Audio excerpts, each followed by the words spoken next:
All right. Hello, chat. How's it going? Hopefully well. We're back. We're playing more Armored Core. just playing the game again. Not doing anything in particular. Just playing Armored Core 1 for the hell of it. We were a good ways into a playthrough on a build that is it's very similar to the 9-ball one that we did, but better. It's better. Chole's so quiet. It's just me. I shouldn't be quiet. I should be the normal volume I am. Right? Should be normal.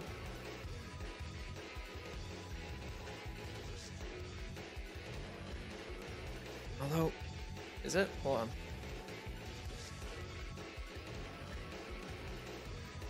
I think so.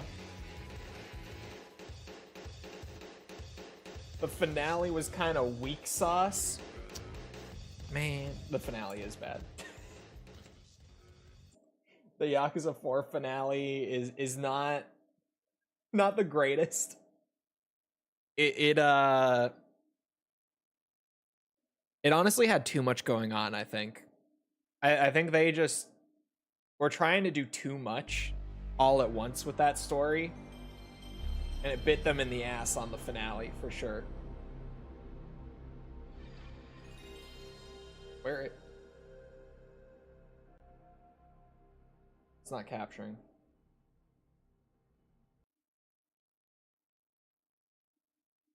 I could do this. I could do this. This works. It's not ideal, but it works.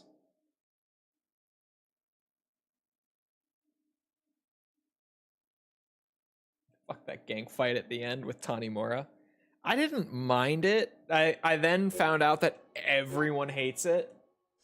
Like, generally, the sentiment with that one is, like, fuck this fight.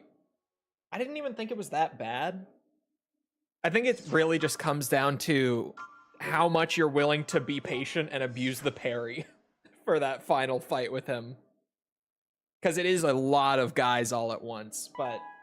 Tanimura's got the tools for it. He's got, like, essence of arresting and everything, too. He can handle himself in that. At least I think. It's been a while. But I don't remember it being that bad. I wonder why... Yeah. My, like, actual game capture, specifically with Duck Station, seems to have stopped... capturing. Display capture it is, it works.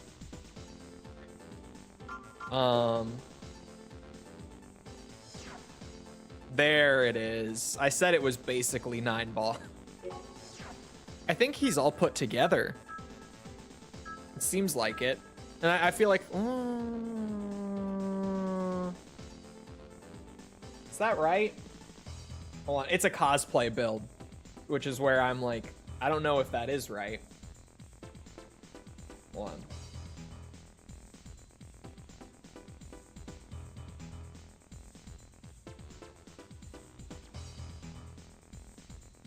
It is not right. That is not what AC Bounty uses. Hold on. Oh, but I'm broke. Okay. Okay, fair enough, I guess. Huh. Why do I not have the Trix quad slotted in there yet? I mean, I know it's expensive. Weird that I would skip over it and start buying, like, shoulder weapons and stuff before my FCS is sorted, but... apparently that's what I did. That's not how I would normally go about it, but that is apparently what I did. Oops, not this. I'm checking where I was at. How many missions in is that? I did manage to find a list that is in order of like appearance throughout a playthrough. Okay. Okay. Yeah, we're about halfway in, I would say. About halfway. Because the ordering gets weird with like Chrome and Murakumo missions at the end. So that's probably halfway. Maybe a little more than halfway through the game. Alright. Alright. I see where I left myself. I really wish I still had the Armored Core games. They're great. I enjoy them so much. This was a great find. For me, at least. Tanimura doesn't really have the crowd control. But the dude shooting you every 2 seconds... Yeah, I do remember that. That's the bad part. Once you get rid of him, it's fine. Because, like, parry works. Essence of Arresting isn't necessarily crowd control, but it's an insta-kill heat action. Just guaranteed it will insta-kill. So, he has tools that work for it, but they're a little less conventional, I guess. Tanimura is a weird character. I love him, but his tools are definitely weird. Re-releasing the older games with updated controls would sell so well. They did re-release them on like PlayStation Classics, but I'm not sure if they sold all that great. There are some people in chat who picked them up. I know that much. But I didn't like hear much talk about them outside of my own chat. So I'm not really sure. To be totally real, I am not sure. Hello, Cores. Hello, Raiden.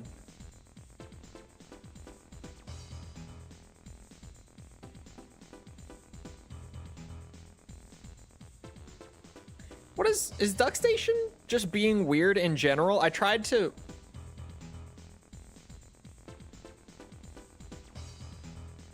The NVIDIA overlay isn't... What happened to DuckStation? Hold on. Hold on, I'm so confused. You guys can't really see in there. I don't know if it flashes anything weird in the settings. I'm gonna play it safe. What's up with that?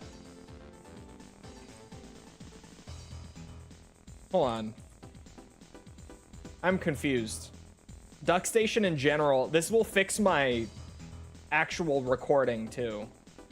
Because something clearly went weird with DuckStation at some point recently.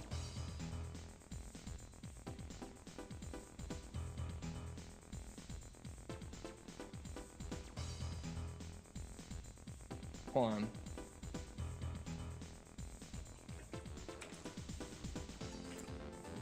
Not allowing for OBS game capture.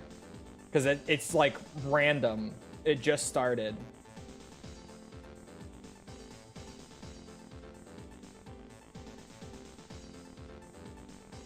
Oh. Okay, hold on. Exit and save state. Apparently, it's to do with your default renderer in the back end. Like, even though I play in software, it's saying that if I set it to a different renderer, but then play the game specifically on software, it should work. Let me double check that the game is still on software. Okay, it is. Okay, hold on. Wait a minute. Ta-da. No. No. What the fuck? Why? What is happening? Why is the capture not working? What did they break? Or did I break something?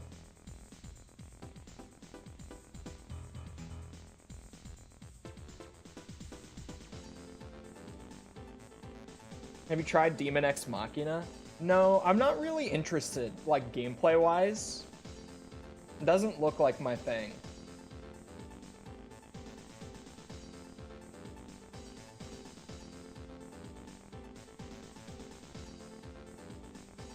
This is so weird.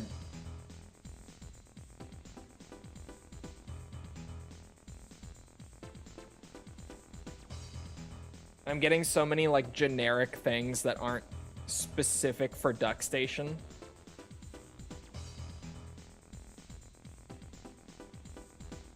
And even then, the ones that are for DuckStation are people being like, do you run OBS as admin? Fuck's sake. Why is the capture broken? It's gonna drive me nuts. What if I tried Vulkan? Since people, this is the second guy who's like changed the renderer.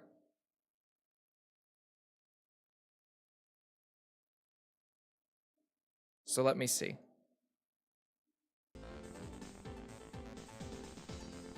Can I get it to work? We tried fixing it? Yes. No. Okay, so Vulkan's not doing it. I don't think it has to do with the renderer. That seemed weird in the first place, but, you know, it was worth a shot. But that doesn't seem like it's it.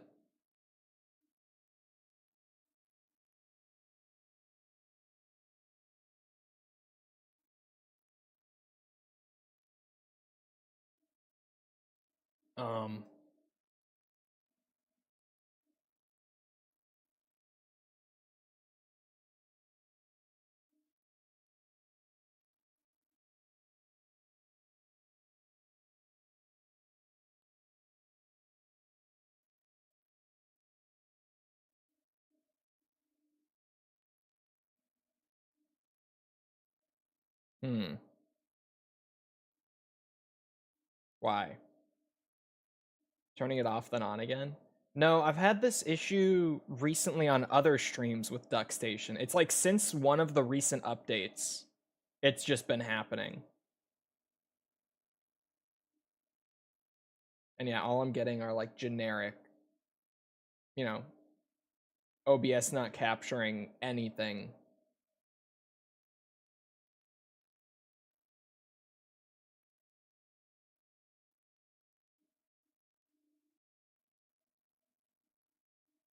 What the hell is up with that?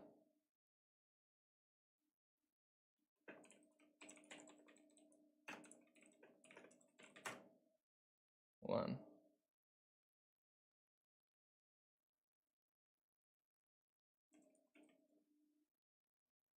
What if I tried, like...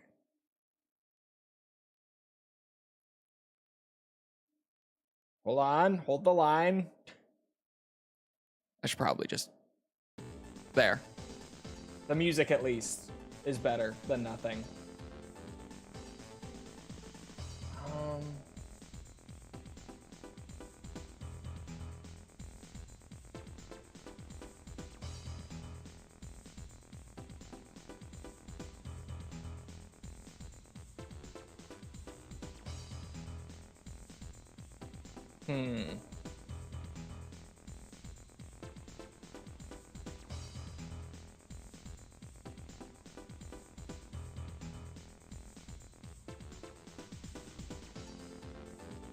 Yeah, hold on. Can I do this?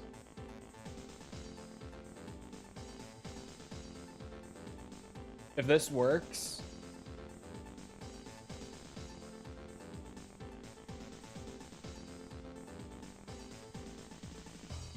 Okay, it's gonna need a reset with that. Hold on, I'm trying to do some PC black magic here. You never know when it will work.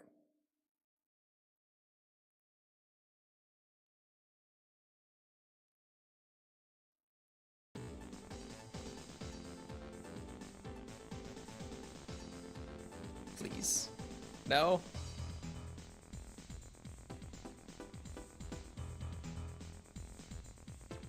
Why is that not working?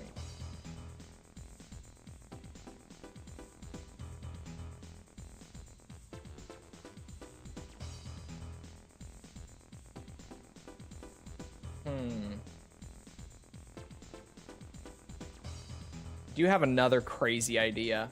This one's a little extra crazy, though.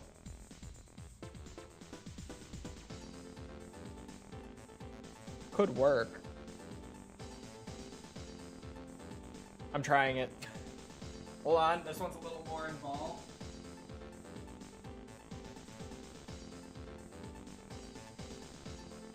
What if?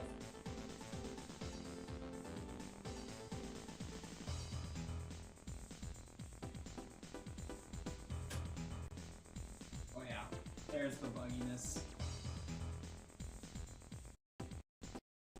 Oh, OBS, please live. Okay. Okay, hold on. I have to fix all my things. This has been a weird ass, like, hack for me with OBS issues in the past. I have never understood why. It worked. I shit you not, I can see it. I can see it in my studio mode. Hold on, I'm resituating things. Hold on. You guys aren't gonna believe this. You guys aren't gonna believe this. You ready? It worked. It worked. You guys want to know what I did? I unplugged the main display. I took it out of my GPU and I plugged it into the motherboard instead. And this is like maybe the 10th time that this has fixed a random OBS issue for me. I could not tell you why that fixes so many things with OBS, but OBS just really wants the display to be plugged into the motherboard for some reason. I could not tell you why. But she's working. Oh, now that's over there.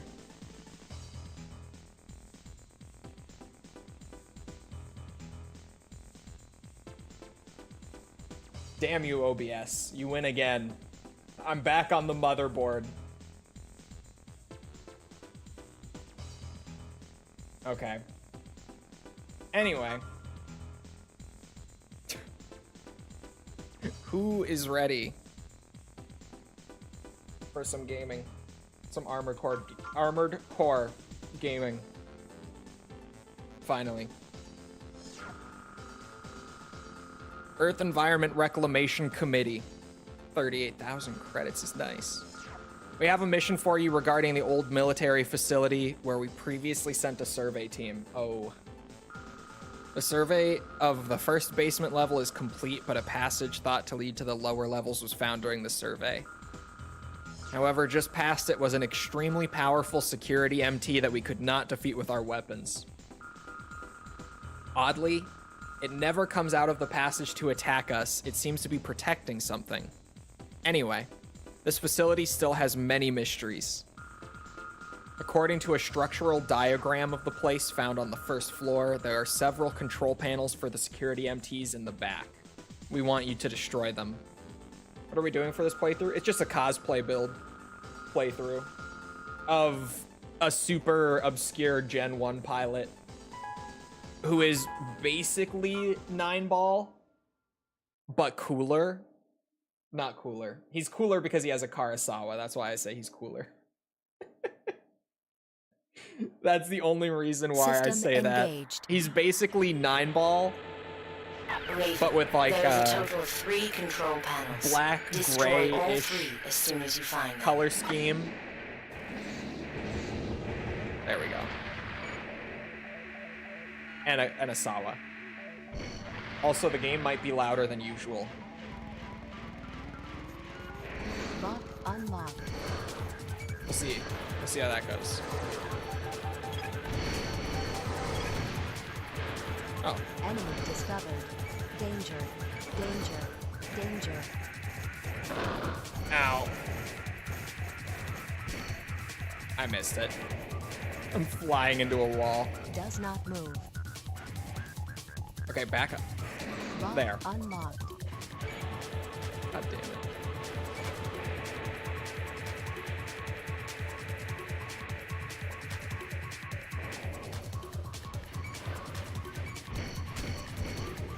It's only two?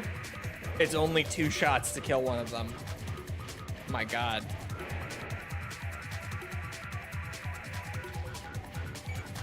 Oh, there's no switch. Does not move. It's just locked.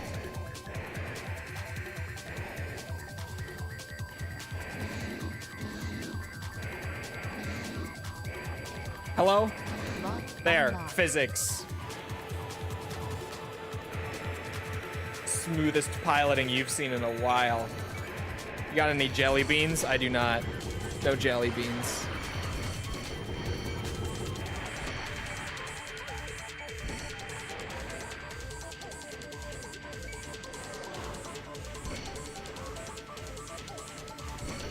There we go.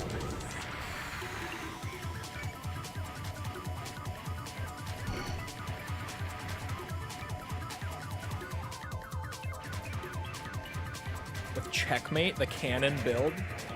There's a cannon build for AC1? I know of the one for MOA, but I've never heard of one for, like, any of the other games.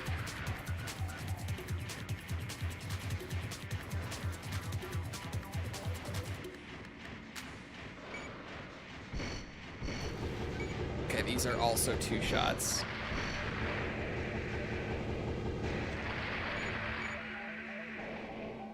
Navigating this map is a nightmare as always.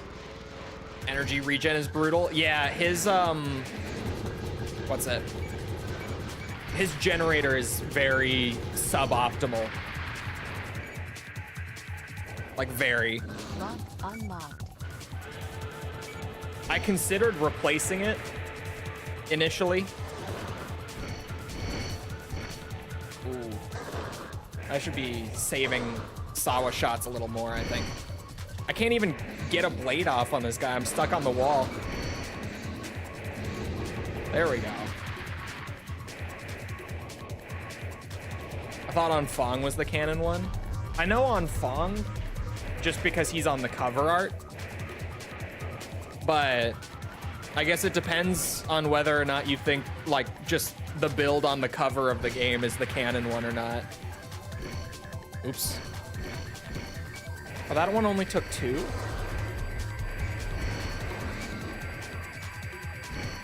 Oh my God, the way that these things skate around. What the fuck? Oh my God, I'm getting my ass kicked.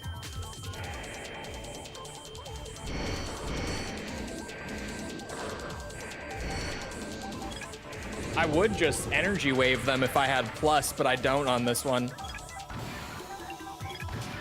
Which is also part of what you're seeing with the energy. That's definitely part of the equation on that one. No plus. Is the race going well? It's going great. This might be a run it back one. Okay. Okay. Does not move. Son of a bitch. There we go. Lock unlocked.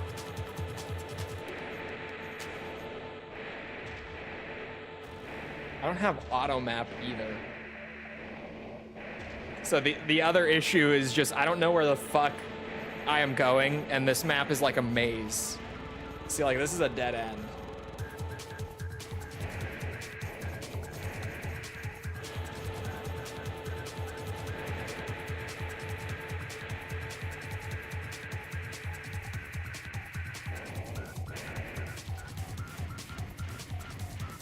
This shit is brutal. I've never liked this mission. It's way better with a map, to be fair. This mission provides the whole map, though? Holy shit, you're right. There's my zoom out button. I always forget. Okay. Okay.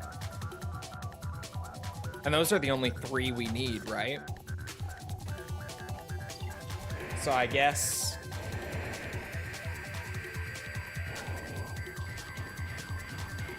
promoting this AI course that will teach prompt engineering. The AI is going to teach you how to use the AI. They come with tutorials now. Target achieved. Okay.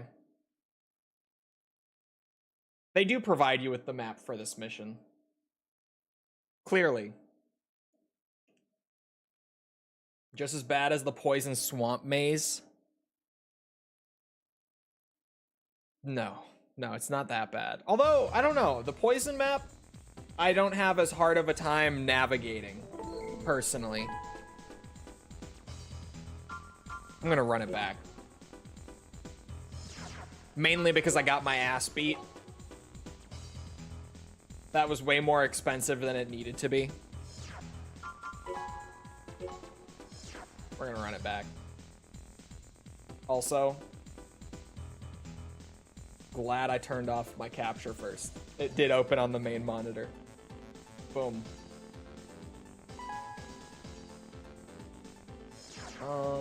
Okay. I do think that prompt engineering might go mainstream. I don't think it will. I think prompt engineering is just as much part of this weird bubble that we're in. I don't see it really becoming like a big desirable job or anything like that, if that's what you mean.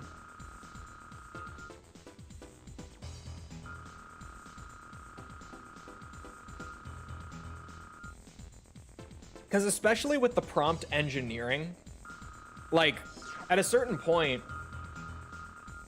executives will find out that you don't need to pay someone a full yearly salary plus benefits just to write questions to the AI. Eventually, they're going to catch on. Like, this is even more of a bubble, regardless of, you know, how long the AI craze keeps going for.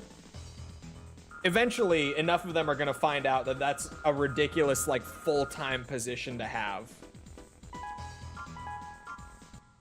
It is a position that has come to be literally just because executives think that the AI thing is way more intricate than it is. System engaged.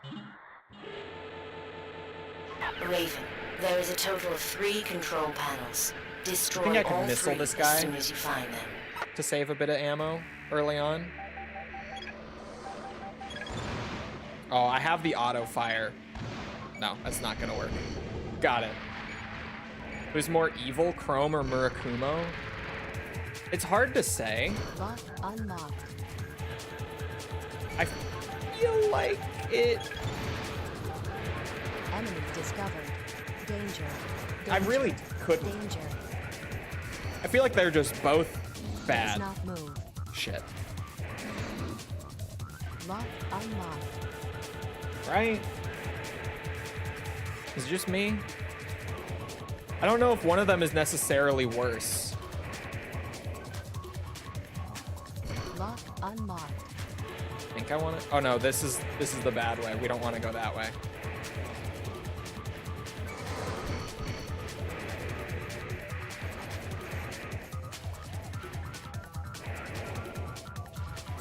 Lock unlocked. I think I want to go this way instead. See if I can't do it without the map. Well, this does look right. Actually, hold on. Oh my god, I'm getting shot in the ass. No, I think I maybe wanted to stay more towards the middle.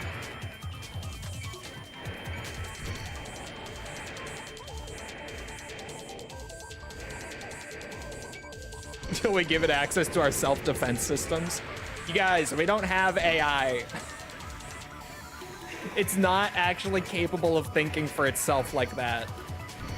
There's a lot of like crazy clickbait articles But like it literally can't think for itself like that.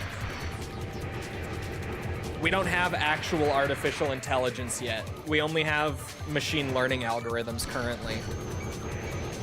Like just advanced machine learning algorithms is all we have right now. So there are these crazy articles that come out that are like, the AI tried to kill people, but like, even if it does say something like that, literally all it's doing is just repeating something back from a data set it's been fed. Like it doesn't even, there's no actual thought behind it. There is no intelligence behind the artificial intelligence currently.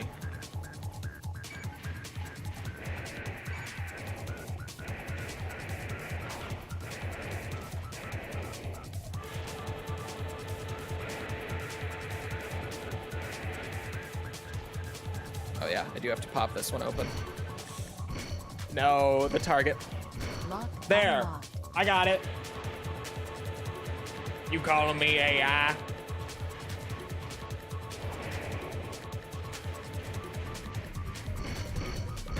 Target achieved. There was that AI that threatened to release evidence of an affair. That one was funny. I did see that. I thought that one was good.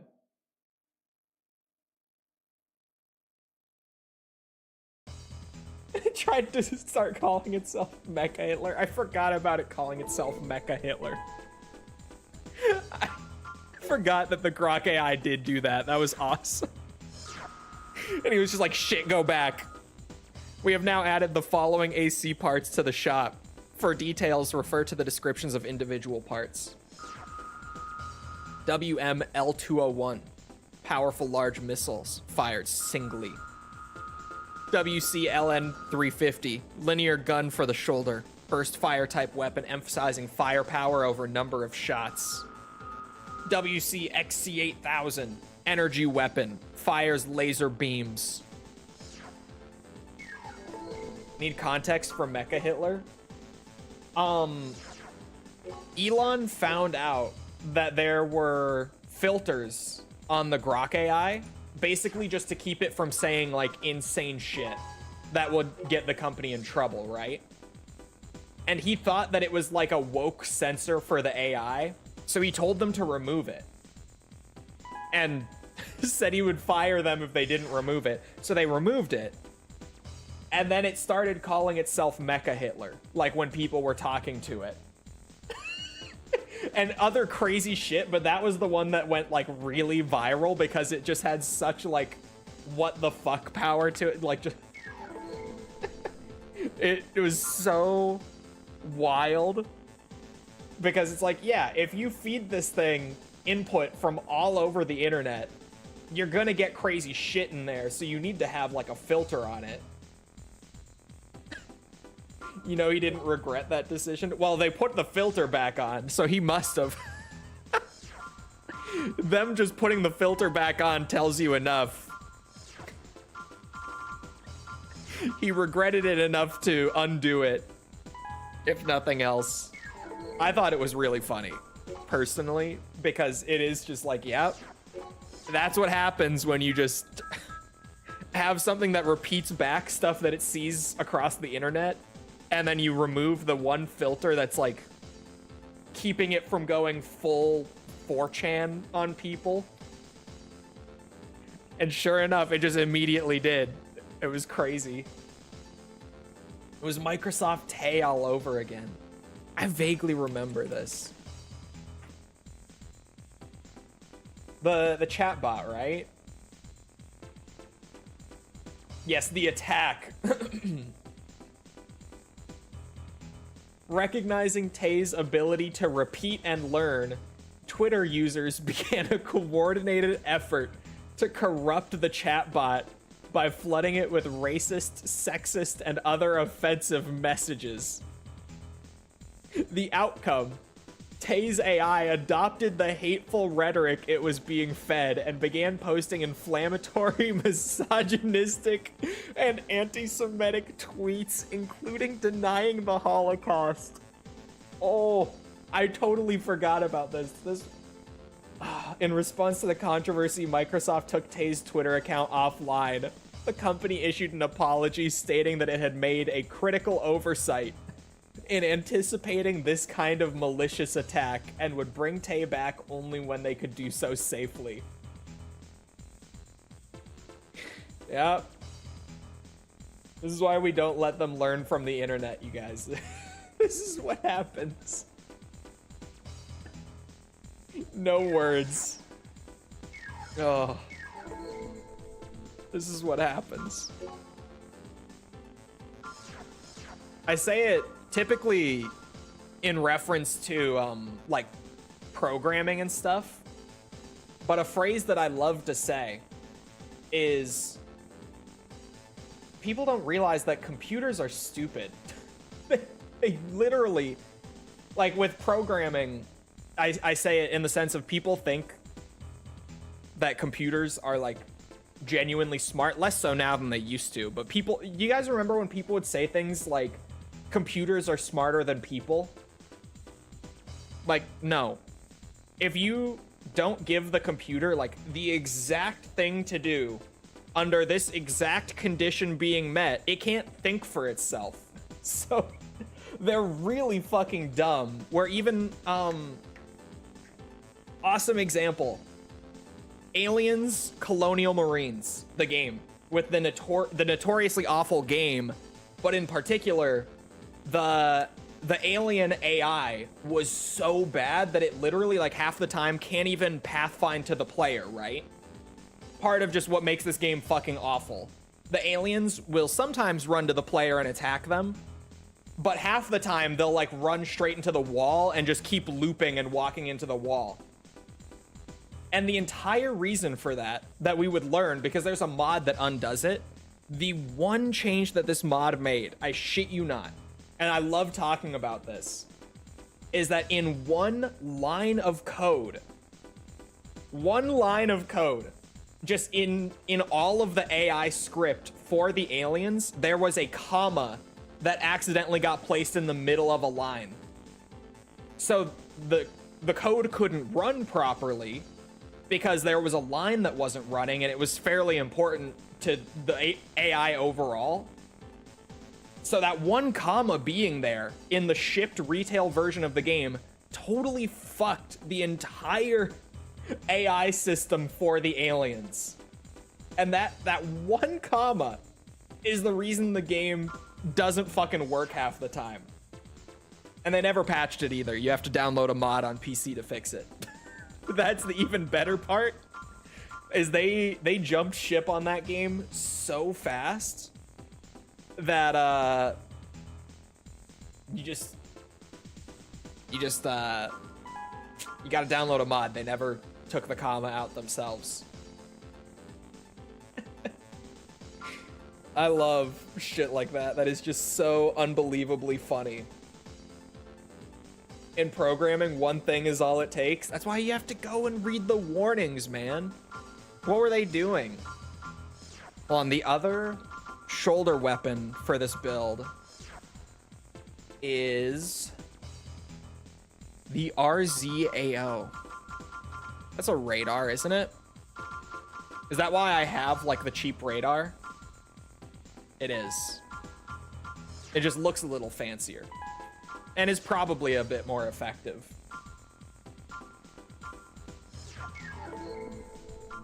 This is why gaming on PC is better. Yes, you can remove the comma on PC.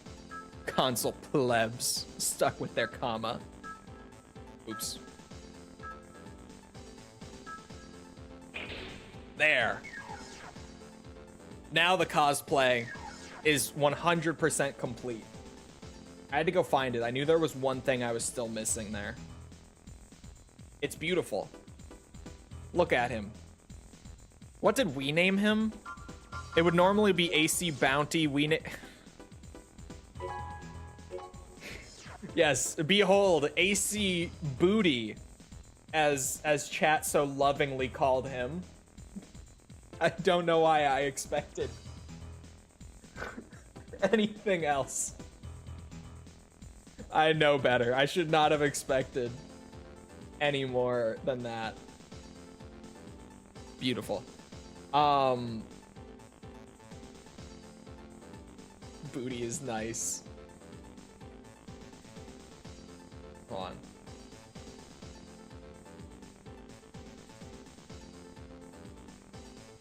I am just checking stuff. Oh my god. Holy. YouTube does not like the word booty, let me tell you. They just held like 5 messages in a row. Oh my god. That was crazy. I just looked over, there's a wall of them that have to get put through. Good name, I approve. Yes, good job, chat. The B in Jelly B stands for booty. Fucking jelly booty.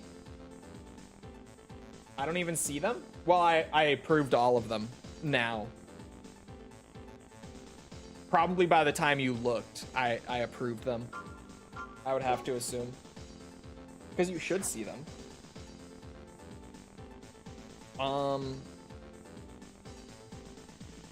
There's a hidden part on exterminate organisms, isn't there?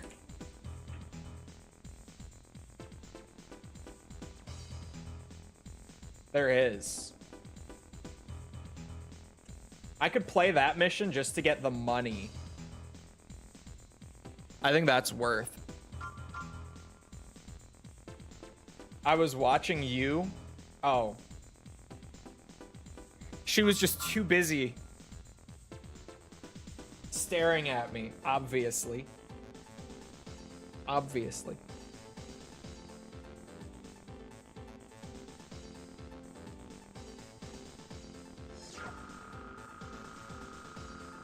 Gal City Guard mission. Best level for atmosphere, probably. I do like the capsules one.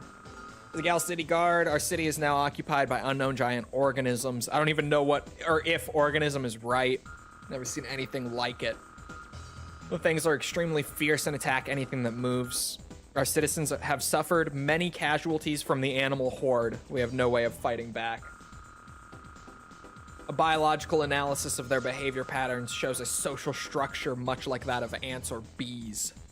There must be a queen somewhere that directs the swarm. Investigators found an unfamiliar hole in the wall in the office district, so this might be the beast's nest. Your mission is to find and destroy the queen. If you can take out the leader, the swarm will become disorganized and we can take it from there. We're counting on you.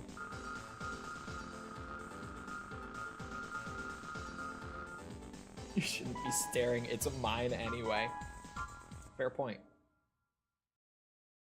The capsule level has such a weird atmosphere. Like, it's so randomly just Silent Hill System kind of engaged. vibes in the middle of mech game.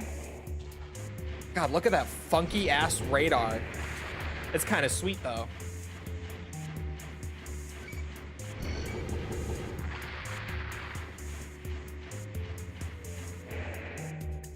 Oh, does it keep going this way? I guess so.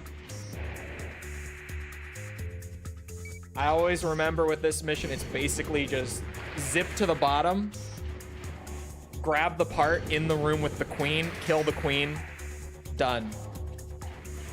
Oh, that's not where I'm going. But this is going back up, so that's also not where I'm going.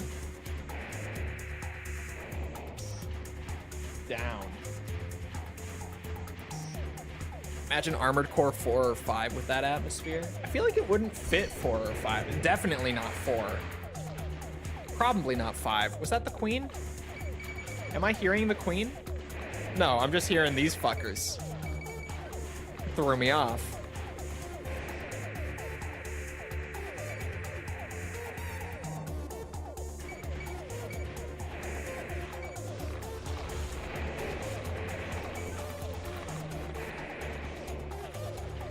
Low-key one of the best. Hey. You know what's high-key the best? Tricks Quad. Target identified. There is no better... There it is. FCS. Obtained. Granted, for some builds and stuff... For some builds, the Tricks Quad is beaten out by other things, Target for sure. achieved. But like generally, I would say at least 8 times out of 10, probably more like 9, trick squad. Most of the time, trick squad will be what you're looking for. In at least AC1, they patched some stuff later. Or rebalanced, rather, not patched. They rebalanced some stuff later on. Slow in lock speed. It's Gen 1. You're using the Karasawa anyway, right? Calm is gradually returning to the streets in the wake of the disturbance. The search for missing persons continues.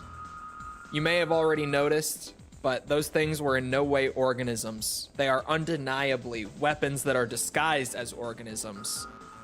From the looks of things, it appears that this outbreak was really a field exercise to test a new weapon. Such large-scale testing could have only been done by Murakumo or Chrome, so one of the two must have been behind it.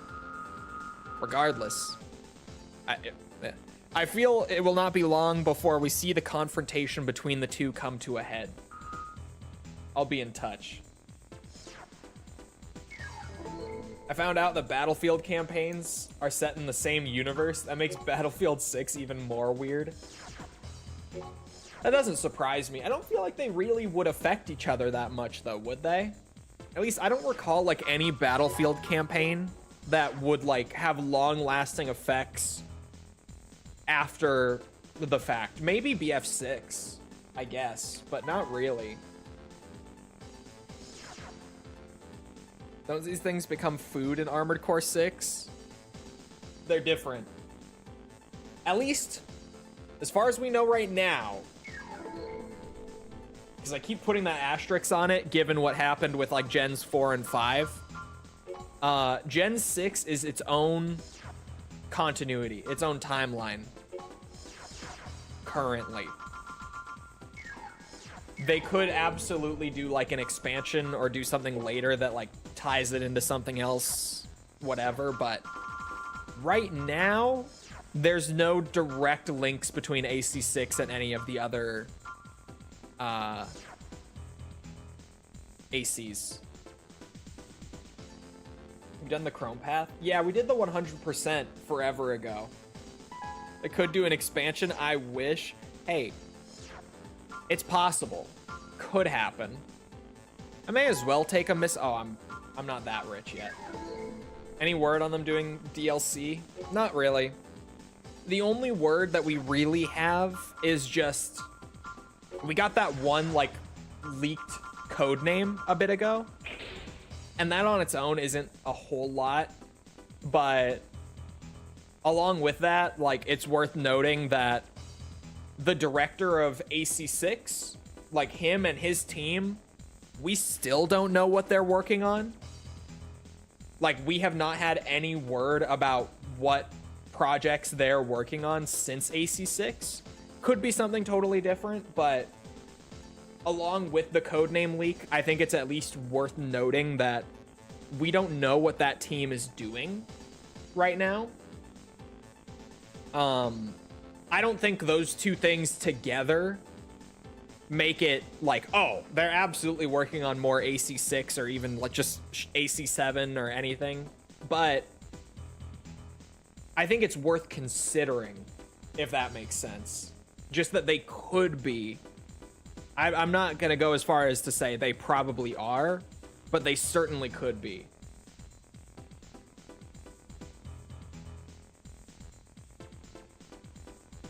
I still want to believe that Gen 6 is Gen 1 and 2 further in the future. Could be.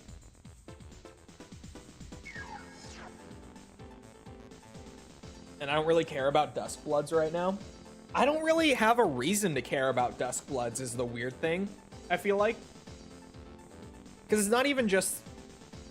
Like, it's one thing if I personally don't care for it, but I think a lot of the art and stuff in that trailer looked cool. It's just... And yeah, it being on Switch 2 doesn't do it any favors, for me at least, certainly not. But it's also like, I don't have any like real marketing push or real reason to care about it right now, if that makes sense. Like, dude, I'm so caught up in like Battlefield 6 just came out. I've been playing that. PoE 1 is getting an expansion like 2 weeks from now. I'm gonna be playing that. Call of Duty has a game coming out next month that I'm going to play. You accidentally renamed it to Boot? I don't think I did I? How did I do that by accident? I did do that. My bad, my bad. Have you switched to Windows 11? No, I need to. I got the big warning pop up this morning when I turned my computer on, and it made me so sad. Because I kind of forgot that was happening. For people who don't know, today is officially the day that Windows 10 support is done. Like, yesterday was the last day of Microsoft giving a shit about Windows 10. From today on, it's receiving no further updates. It's done. Which, like, I would love to just stay on Windows 10 forever. But the security is an issue. And yeah, then I was about to say, however, there's an asterisk on this with the extended security program that they're doing. But get this, there's no way I'm doing it. First off, because get this. Get this. If you would like to continue to use Windows 10 and still receive security updates so that it's not one of those situations where over time your system just becomes more and more vulnerable to a hack, if you would like that, you can pay $61 to continue to receive security updates for the next year. $61 per device, mind you. Not like on your whole Microsoft account, it's per device. So if I wanted to keep running Windows 10 on both of my systems, I would have to pay $122 to get the security updates and keep running Windows 10 on both of them. And it's kind of weird with like the 1 year timeline because it said 1 year initially, but then when I looked at the program, I heard it was free for personal users though. No, I looked into it this morning because I was considering it. It is not free for personal users. And weirdly, like it sounded like it was just a 1 year deal, but then like when I looked at it to actually consider getting it this morning, it said $61 per device per year. Which makes me think maybe it will go beyond a 1 year deadline. I don't know. It seems kind of weird where like their wording is inconsistent across multiple places that they've talked about it. It's one of those where I'm like, I don't really know what is exactly accurate with it. But I do know that I would have to pay for it if I wanted it, because I went to look at it this morning. And it said per year. It didn't just say for the year, it said per year. Which makes it sound like there's potentially more than 1 year of it. Just to avoid the big scary Windows 11. Yeah, and like Windows 11 is secure, but like the issue for me more is like all the software that I use and all the configurations and stuff that I have for everything.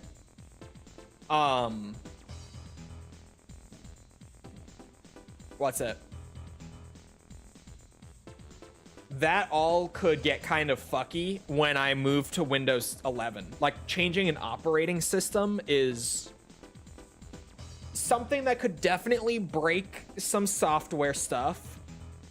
Linux is always an option. Yeah, so is like putting my dick in a belt sander. Yeah, I would do that before I moved to Linux. Also, Linux is not an option for creators. It's really not. Like, none of the software that I need runs on Linux. Some of it does. Not much of it.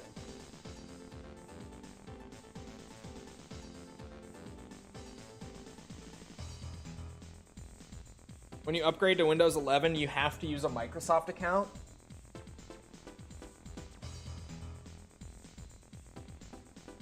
Isn't that just normal?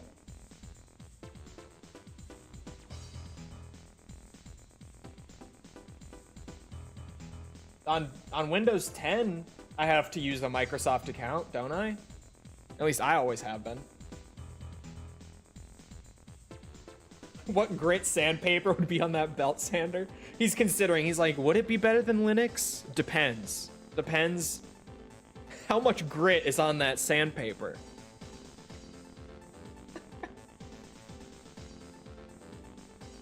That's just normal? I thought so. I was gonna say, like, you always could use a local one?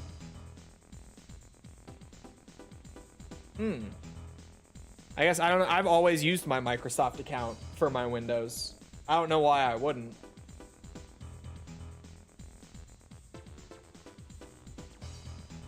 I'm yapping, aren't I? I've played like 2 missions, I think. No. Yeah, I think I've played 2 missions. I'm tempted by Prototype MT. To be honest.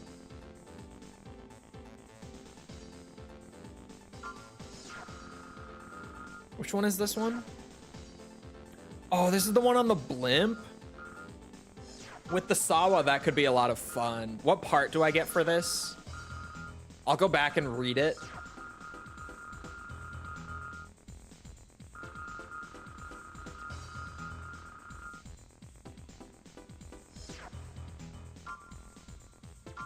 What is destroy plane computer? Oh, that one is fun too. And capsules, bro, all of these are fun. You can't do this to me. They're all fun missions, bro. I see you asking who shaves their balls. Legendary. That's the chatbot. That wasn't me. The chatbot does what he wants. Don't ask who wrote the chatbot. At some point, you have to have a Microsoft account, like maybe your employer or something. Yeah, I had to have it for work. Like, I already had one, but I had to use it for work once.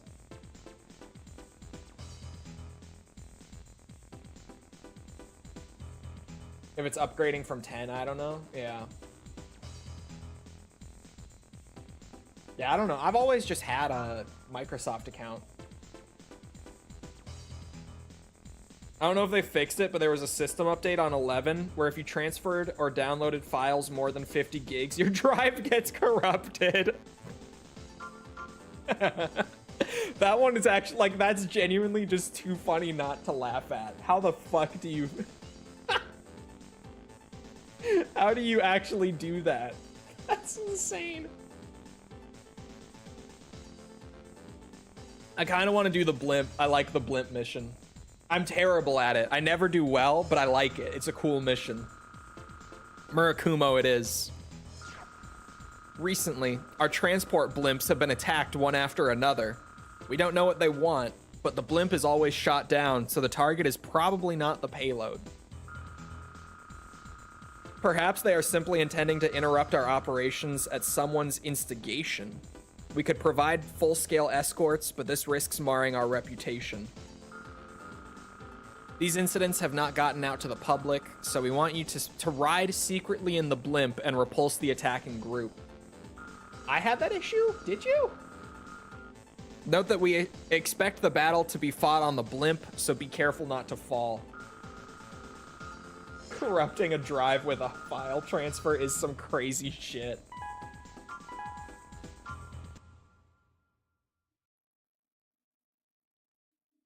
Just breaks Michael Soft's EULA. I could believe that. Engaged. Like, some countries are pretty lenient on piracy. So I could definitely believe that. Alright, where are these guys coming from? Because I'm absolutely about to struggle. Maybe if I just stay down here. I just shoot up, right? Surely. Oh, shit.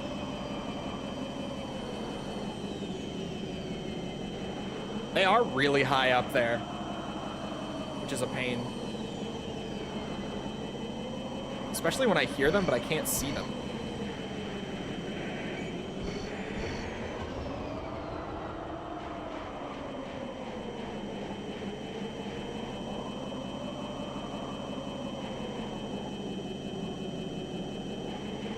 Thought the drives were just booty.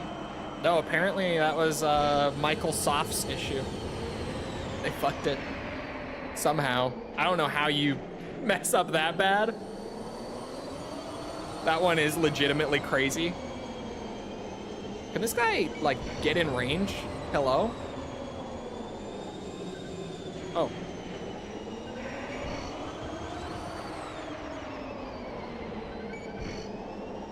I mean, chilling on the blimp actually might have been the move.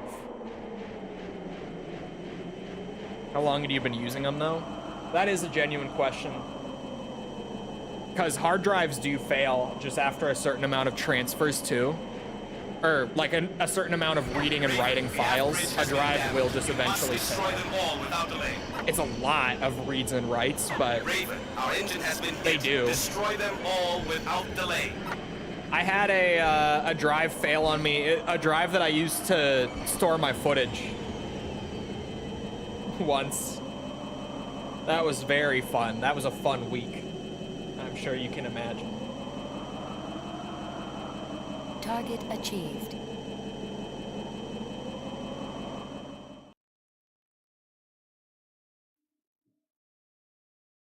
That actually went pretty well, surprisingly.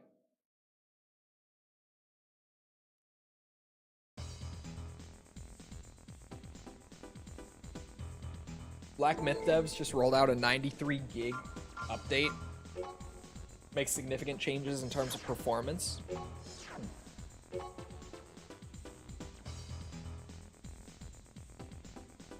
Why are there blimps in AC? Look, don't ask these questions. We really don't need to. I don't know if there's a reasonable answer outside of just like, yeah, blimp mission. Someone in the office was like, what if we put a mission on a blimp? And everyone just kind of looked at each other and went, you know,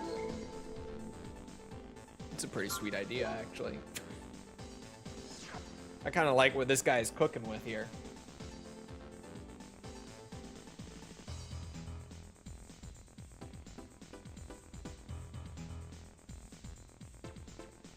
Either a Bun's drive or Microsoft's fault. It probably, because she mentioned the external drives failing, so I think it probably was a drive issue. It could have been Microsoft, to be fair. It could have been. Just, I would assume that's the drive.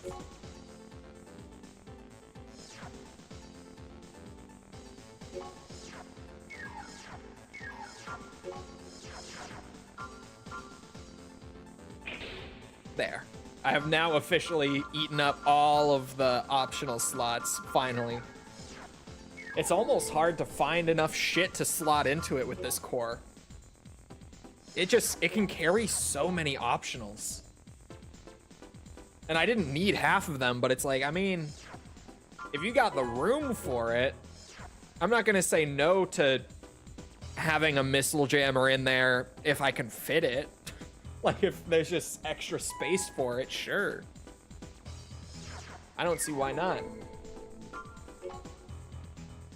Now, I don't think ever played Destroy Base Computer, like, since coming back. I don't think we did for the 9-ball run. I could be wrong. This is a Chrome mission. We have a mission for you regarding the old military facility southwest of Isaac City. It is now occupied by the Earth Environment Reclamation Committee. The group purports to survey the above-ground environment, but this seems questionable. The reason given for their entering the facility is said to be the peaceful dismantling of residual military facilities, but they are taking too long for that. We are studying their background, but we must do something about this group quickly. According to surveys, this facility functioned as a military data bank before the Great Destruction. The main computer may still have records from that time. If their true target is this data, this is no trifling matter. Heaven forbid for that to be it.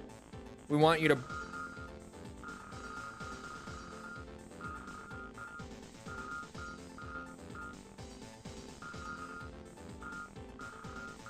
I didn't know you could scroll up and down through the briefings in AC1.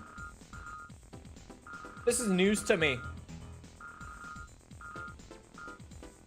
This is crazy news to me. You can scroll back up just by hitting up on the D-pad. I hit it by accident.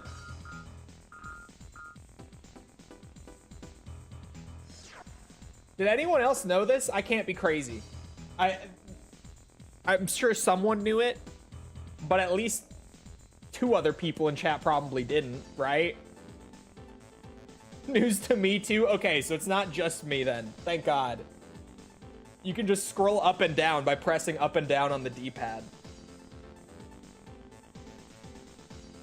Have you played Dawn of War Definitive? It's on a 20% sale. I have not, but I also just don't have time to add more games right now. I have too much going on game-wise. I just wanted to read the briefings because I like to read. I had no idea that was a thing. You could just go up and down. The secret art of scrolling upwards. I never knew. Like, genuinely, that is crazy. But no, dude, there are too many games out right now. Like, there's just too much happening all at once for me. Because there's... Battlefield 6 is fun as fuck. But even before that, I was playing Diablo 4's new season. And actually enjoying it a decent bit. Not a ton. But there's a fox pet near like the end of the seasonal progression as a reward, because they added pets a while ago apparently. I don't know. This was my first time playing Diablo 4 since like season 1's update, really. This is the most I played of it since season 1 when they fucked the game. So I didn't know they added pets in the first place, but I was looking through like the seasonal track while I was just playing around on it and False was watching my screen. And she saw the fox pet and she was like, you need it. I need that. So I need to actually play enough of that season. I need to get my character far enough to get System engaged. before it's over. I need it. Damn. That is a weapon. That one is back turned.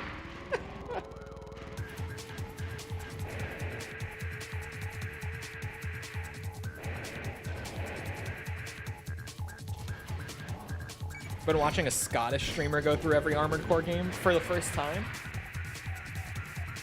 Know about the Armored Core 2 cut mission? No. I wonder, bro, there have to be so many cut missions from like old gen AC games. There have to be a lot. Okay, now that's more of a weapon. Holy energy defense. Wow.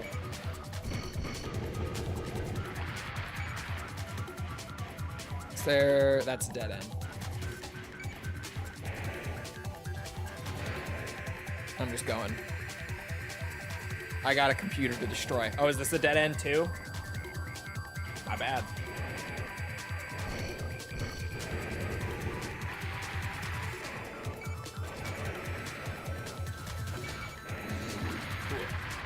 What happened to Wig? I don't know. I haven't seen him around in, what's it? In Perfect Stealth's chat either.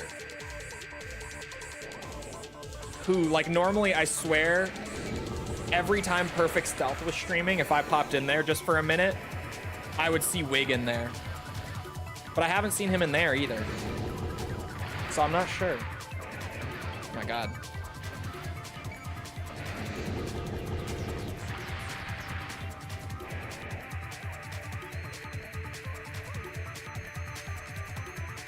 They're gonna make me go through this whole fucking facility, man. This is some crazy work.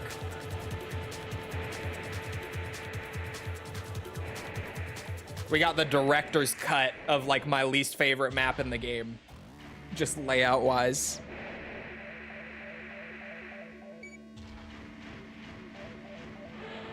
What did Rykov do to him? Bro, he gooned to Rykov too hard. He did. We all knew it was possible, but we didn't think it would really happen. Gooned too hard. Oh my god. How many cranes with rocket launchers on them could they have down here? Like, this is a lot. And the energy regen on this build. It's just something else, man.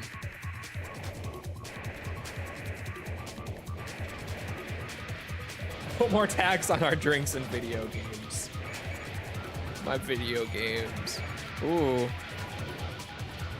My god, this is a dead end. I'm not going to survive a fight against 3 of them with their energy resistance being so high. I know how to pick my fights. Oh my fuck. A big one? You're a raven? I don't know anything about those things here. What did you hear? Forget it. Prepare to die. Oh my god, I can't even see you back there, dog.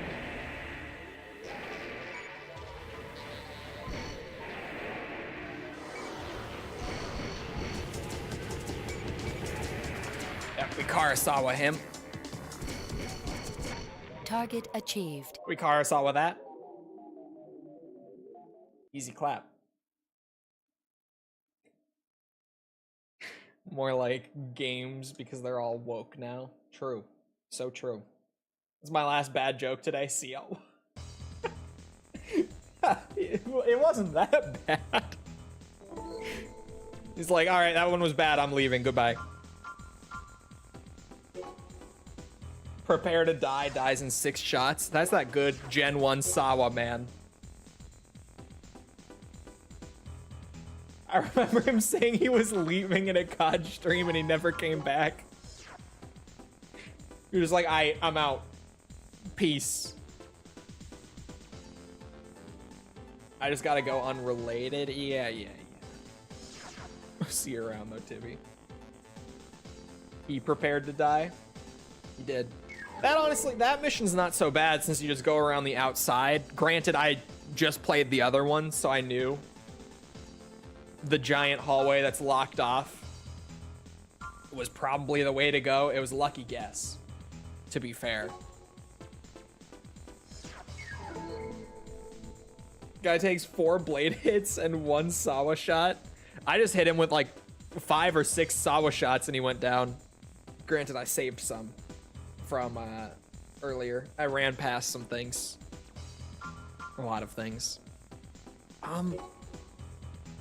We're kind of at that point where I don't need to do anything in like the garage between missions. We're just set. The cosplay build is perfect.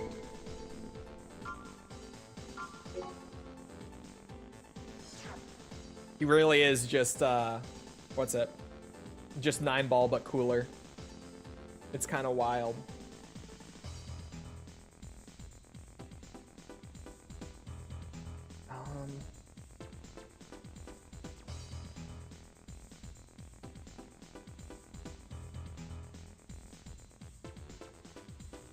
I'm just trying to see where the path splitting starts by checking with the list, because I want to make sure that what's it? I want to make sure that I don't accidentally go down the same path. I want to do the other path this time, because I always end up on the Murakumo path. I have to double think, because I always want to say it's the Chrome path, but it's not. It's the Murakumo one. I want to go on the Chrome path this time.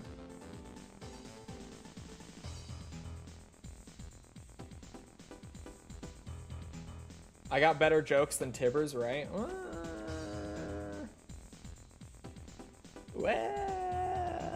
I don't know. The dad jokes and the puns are a little... not to my taste. Not to my taste. Okay, so I can do like any of these.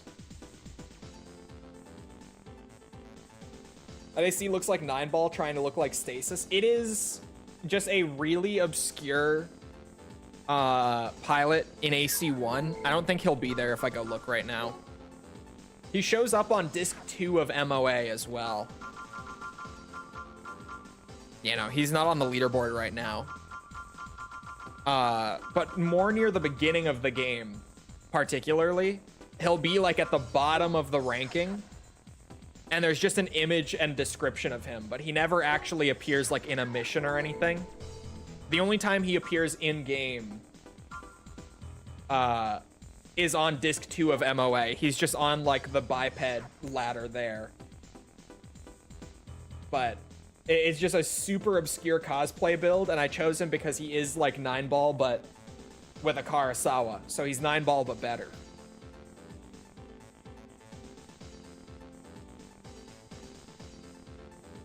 I remember that website that bases on Steam community. Oh, yes. The, oh, I can't remember the name, but there was a website that like the whole thing was just you went there before you bought games on Steam to check if they were woke or not. And a lot of the reasons would be like fucking crazy. Like it on its own, it's like, okay, whatever. But they had some insane reasonings. Hold on. I bet I could find it. Like some of the most normal games ever would be on there for some crazy reason. It was a spreadsheet. I found it. I found it. Woke content detector curated list of games. Let me try to find one. Try to find what I'm looking for. Oh, here we go. I got one for you guys already. Just scrolling. I got like a few entries in, right? Get this. Tekken 8, not recommended. Contains overtly pro-LGBTQ messaging. That's just it. Tekken 8 woke. No Tekken 8. It's too woke. The giant, muscly, manly men in the Mishima family, they're too gay for me. I can't play that one. Bro, what the fuck? Elden Ring, not recommended. Contains overtly pro-LGBTQ messaging.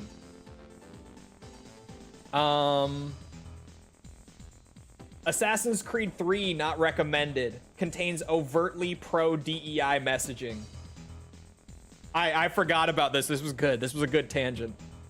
Because some of these are just insane. There ain't no way. I forgot about this.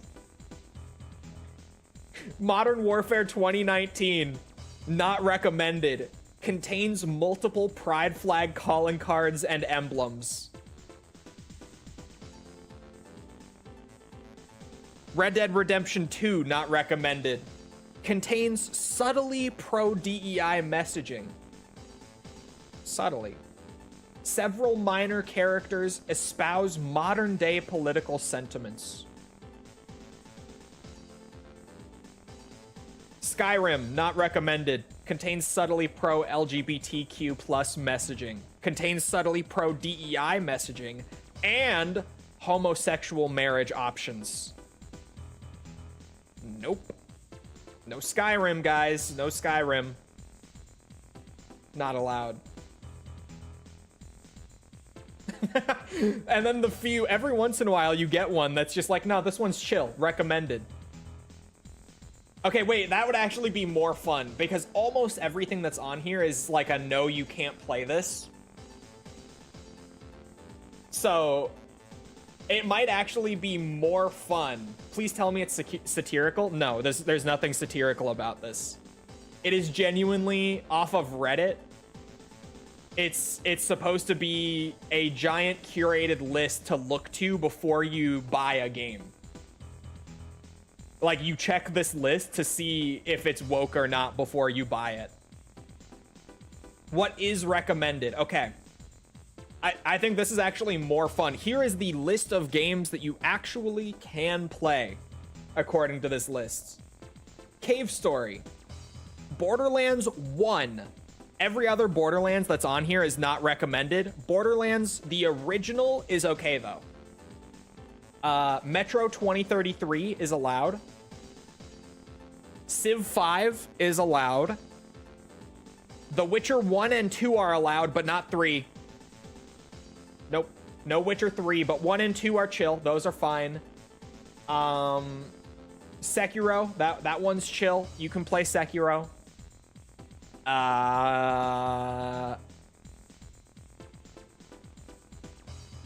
Left 4 Dead 1 and 2, those are allowed. Left 4 Dead 1 and 2 are allowed, everyone. Don't worry. Final Fantasy 6 and Final Fantasy 13 are okay. But no other Final Fantasy games are okay. Only Final Fantasy 6 and 13 are allowed. Crisis Warhead and Crisis 2 are both allowed. No other Crisis games. Just Warhead and 2. The original and 3, not cool.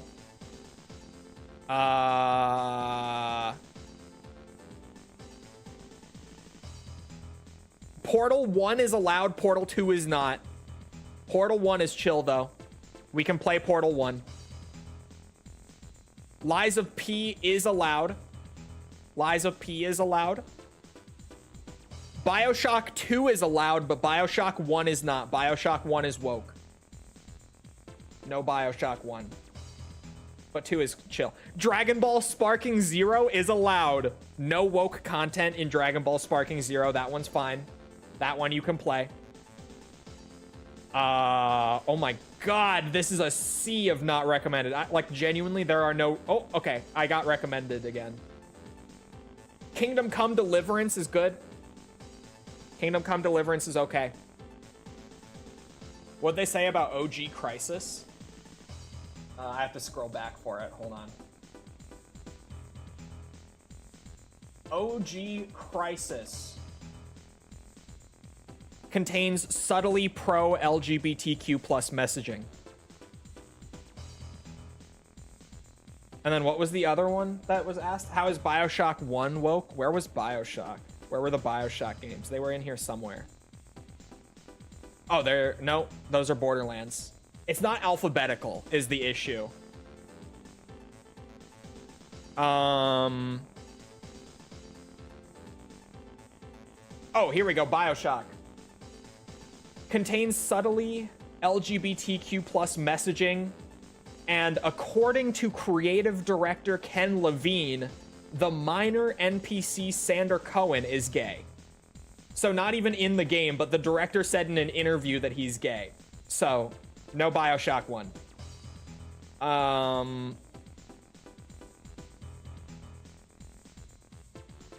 A lot of these games I haven't even heard of that are recommended. Like, I could read them all off, but I genuinely don't even know most of these. And if I don't know them...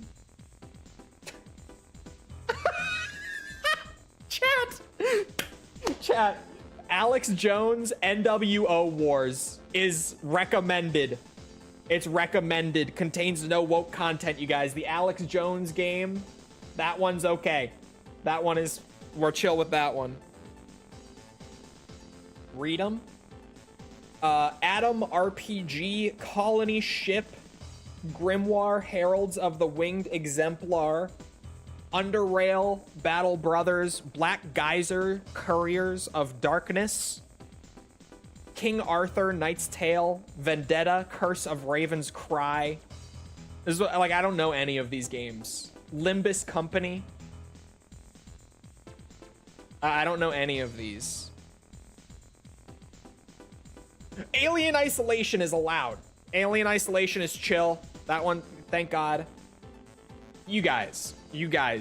This is a not recommended, to be fair, but I have to read this out loud because I can't not read this out loud. Deus Ex, the original Deus Ex, is not recommended. It's woke. Contains subtly pro-transhumanism messaging, which I think is... Oh yeah, quite literally it says, in the additional, like, more detailed notes beyond that. The player character is augmented with nanotechnology, which is a major part of gameplay. So Deus Ex is not chill because of implants, I guess. Transhumanism, apparently. Ace Combat 7 is allowed. It recommended even. No woke content. Ace Combat 7. Tell that to the one guy in my Ace Combat 7 review who I joked about on stream because he commented, like, this game is a woke piece of garbage. And I was so confused as to why. I should send him this list. Let him know that it's actually chill. Yeah, again, like, I don't know a lot of these. I got to a giant wall of, like, recommended. Oh, Pajama Sam I know. Pajama Sam is in here. Other than that, it's like putt-putt games. Just a whole lot of random shit I've never heard of. Bayonetta is chill. Quake, every Quake game on here is allowed. Every single Quake game except for Quake 2. Because it contains subtly pro-LGBTQ plus imagery. Quake 2 is woke, no Quake 2. Every other Quake is chill, though. None of the Yakuza games are allowed. That doesn't surprise me, actually. None of the Yakuza games are allowed. I have gotten to the point where all the Yakuza games are on here. None of those are allowed. Any other Ace Combat games? No. It's just Ace Combat 7 that's on here. At least that I've seen so far. Normally they're grouped together, though, the series. I've seen a couple of them, like, separated from the rest, but... How is being cyborg woke? I don't know. I don't know.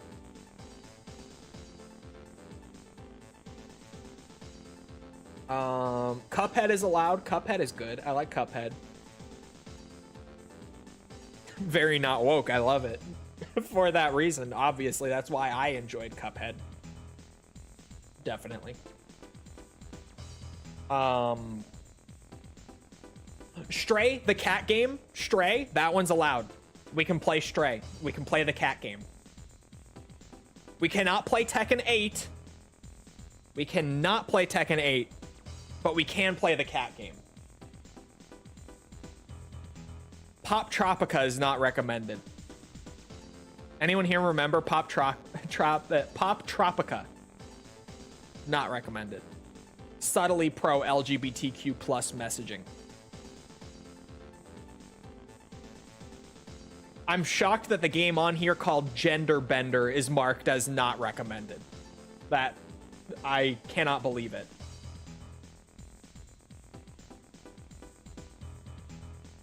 I'm just absolutely shocked. I just fell to my knees in Walmart. Pop Tropica. We can't play Pop Tropica anymore, you guys. We can't. We can't. We're not allowed. Oh my god. I haven't seen a single recommended game in like 200 entries. Oh, there we go. Code Vein. Code Vein is allowed. The Stanley Parable is allowed.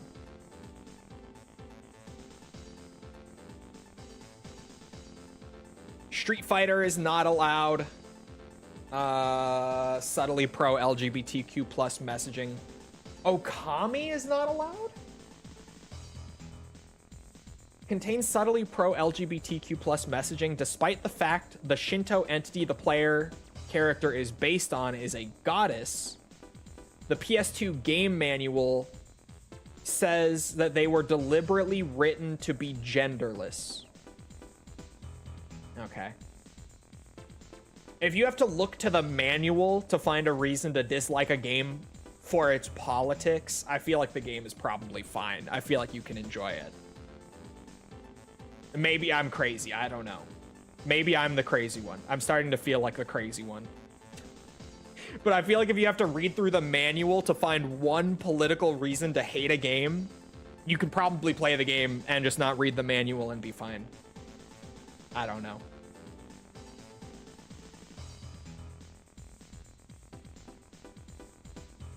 What about Disco Elysium? There's no way Disco Elysium is allowed. I'll control F for it. There's no fucking way. Yeah, no, it's not allowed. Not allowed.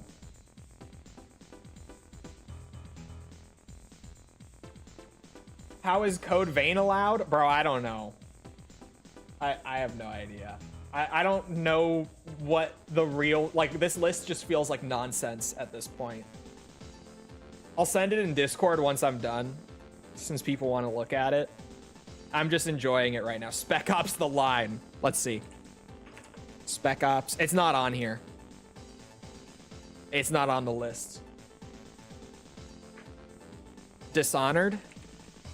Yeah, no, Dishonored is not allowed. No, none of the Dishonored games are allowed. Too woke. Pro DEI, apparently. Chrono Trigger, not allowed. Sorry, guys. No Chrono Trigger. Old school RuneScape? Old school RuneScape is not allowed. Old school RuneScape. Because they ran an event. Oh my god. They ran an event called Tales of Pride that featured a pride flag banner and a rainbow cosmetic item. Mass Effect? There's no way. Those are not allowed, I guarantee. Yep, no, they're not allowed. Homosexual romance options. Sorry, guys. You could have a gay relationship in this game, and the fact that you even could means that you're going to hate it. The fact that you even could have sex with a man, no, you're gonna hate this game. Nope, no Mass Effect. Sorry. Yeah, all the Dark Souls games are no. The 1, 2, 3, and Scholar of the First Sin. No Dark Souls. No Dark Souls. Sorry, guys. Yet Kingdom Come Deliverance is okay. Yeah, I feel like even the reasoning is inconsistent within the list, because Kingdom Come Deliverance also has homosexual romance options, but apparently whoever wrote the list didn't know that.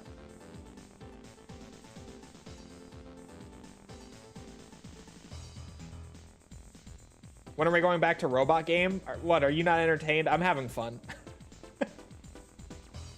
I have been looking at this for at least like 10 minutes, I feel like. Oh, you guys, Nier Automata. Nier Automata is a no-go. Minor character reveals they are lesbian. Sorry, guys. No Nier Automata. Nope. No. Oh, MGS? No, Metal Gear is not going to be allowed. None of the Metal Gear Solid games are on here. Metal Gear Rising, however, is on here, and it is not recommended. It is woke. Contains overtly anti-Western society messaging. No, it does. What? No, it does not. What? What? No. They can't be serious.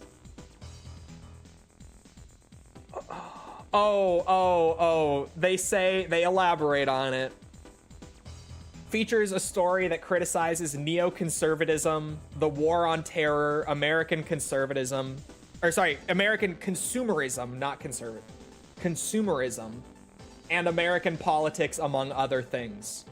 That all is true. I don't know how you lump that into being generally anti-Western society. But okay. Oh, Resident Evil, actually? That has to be on here. Resident Evil 3, the remake, is the only one. It's a no. contains overtly pro-DEI messaging. Resident Evil 3, ladies and gentlemen, overtly pro-DEI, apparently. This remake has made substantial changes to Jill's character and the events of the original story. Her outfit was also changed for practicality reasons. Hence, i.e., no tube top Jill is what they're saying, because it would have been impractical for a cop to, the God of War reboots, I've seen enough discussion from this community to know those are not allowed. Devil May Cry, they only have the reboot. They only have DMC. That one is allowed. DMC is allowed. Apparently. Despite also being, I don't know. I genuinely cannot tell you how they come to these conclusions at this point. Here, God of War. I'll look. There's no way. God of War Ragnarok is the only one. No. It's a no.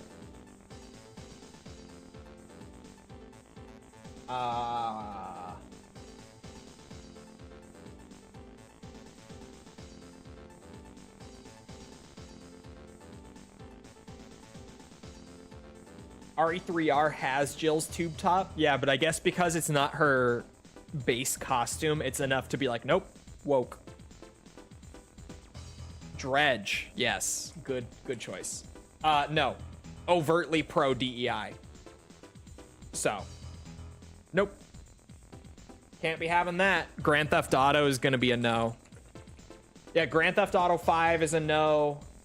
Grand Theft Auto 4 is a no. Grand Theft Auto Vice City is a no. And those are the only 3 on the list, weirdly, but all of them are a no.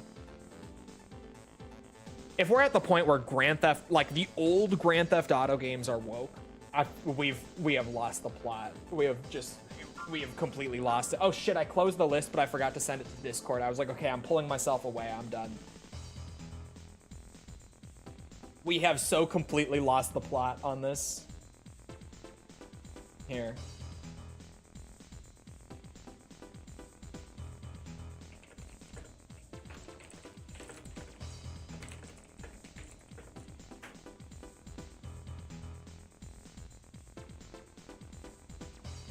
There. Monster Hunter is woke. I didn't look at Monster Hunter. There's no way DMC is allowed. Who let them cook? Bro, the thing is, this list is literally beyond 1,000 games.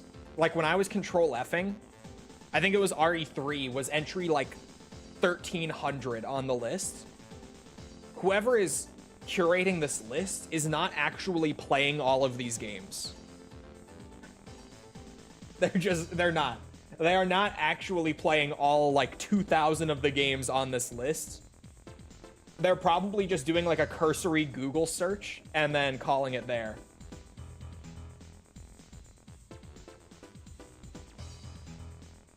Doki Doki Literature Club is slightly woke. The internet is fun. The internet is a good time. I love the internet. All right, recover capsules is still on the list. I think it was R-Fire earlier who said that we should. So you know what? We should. It's a Chrome mission. We want you to break into an abandoned facility that was used by Murakumo in the initial stages of their Human Plus development. It was left after a fire several years ago. The Human Plus technologies were supposedly developed by Murakumo, but nothing has been released publicly about the initial stages of research, so many mysteries remain. Our surveys so far have not turned up much information. However, we received strange reports from a survey team recently dispatched to the abandoned facility. Parts of the facility are said to be operating even now, and strange capsules have been placed in the furthest most room. Upon trying to recover the capsules, the team was attacked by fighting machines that they had never seen before. They could not fight back and failed to recover the capsules. Your mission is to recover those capsules. We have no idea about their significance, but they might give us an advantage over Murakumo. We are counting on you.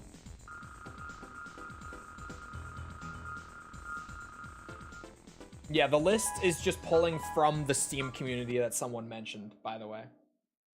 It's just pulling those reviews. Any gachas like Genshin or Nikkei? I didn't System particularly engaged. look for them, but I did see Genshin go by, and it was marked as woke. I do remember seeing that. Other ones I couldn't say, but Genshin was marked as a no. The creepy mission. This mission is really odd. Mostly just because it's so out of place compared to the rest of the game.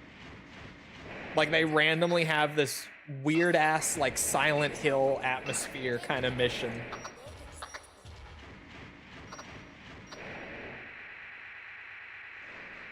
Has anyone played Silent Hill F? Now that more time has gone by, I feel like I can probably get more, like, balanced, or I guess more lukewarm answers on it. Because when you ask right at release, people who are playing it are generally just like, yeah, I love it.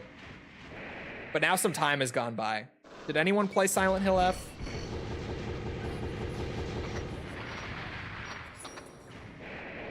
Oh.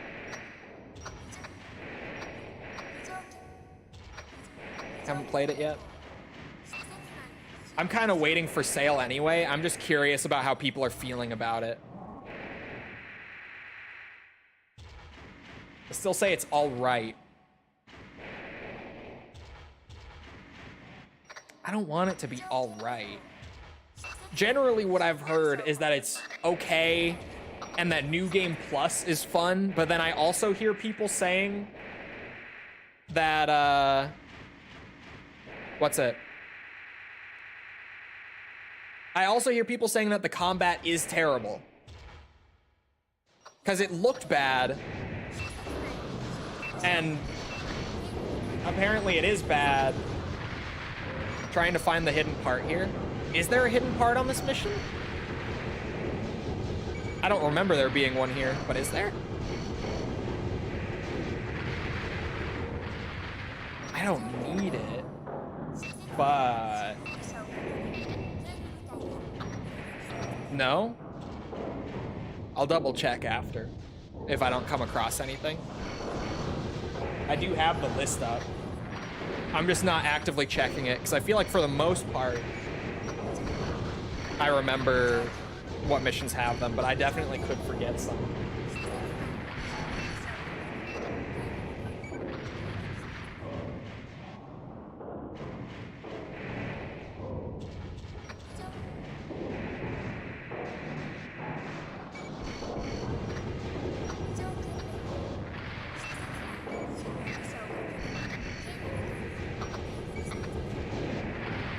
Voice is the same one used for the detailed computer in AC heads. Oh, is it?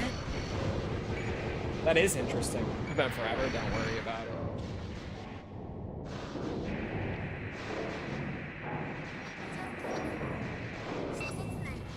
it. The dodge mechanic is crazy. Dodge is like Super Saiyan, really? In Silent Hill? Target obtained. Target achieved. Because that's been like the confusing thing for me is I hear a lot of people saying that the New Game Plus is really good, but then like probably the biggest criticism I've generally heard is that combat is apparently bad. So I'm sort of like, how can the New Game Plus be the best part if the combat is awful? Could be true, but my brain is like, that doesn't, the math does not math on that one. Like, the combat is the worst part, but the New Game Plus is the best part. We are now studying the capsule that you recovered. It looks to be very old, but we can't tell yet just how old. It is unmistakably from before the Great Destruction. We don't know how they got a hold of such a thing, but one thing is for certain. The Murakumo did not create the Human Plus technology.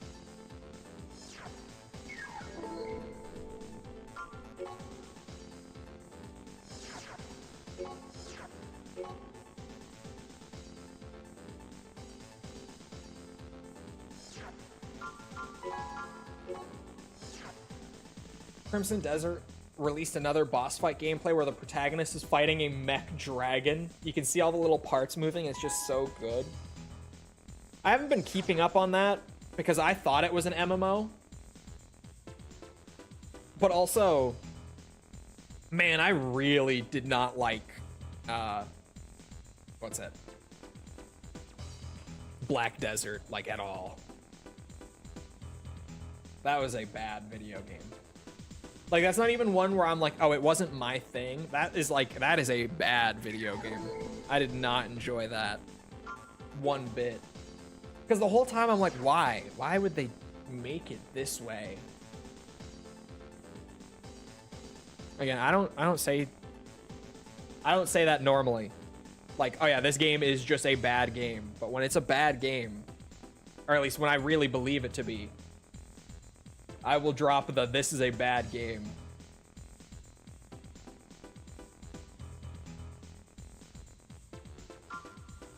Prototype MT might be worth it.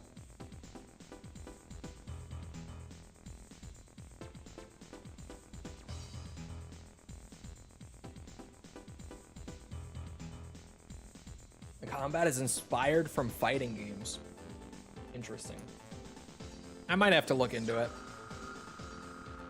From Chrome. We want to run tests on a new weapon. As in the last mission, we want you to fight a new model chaos weapon. That is all.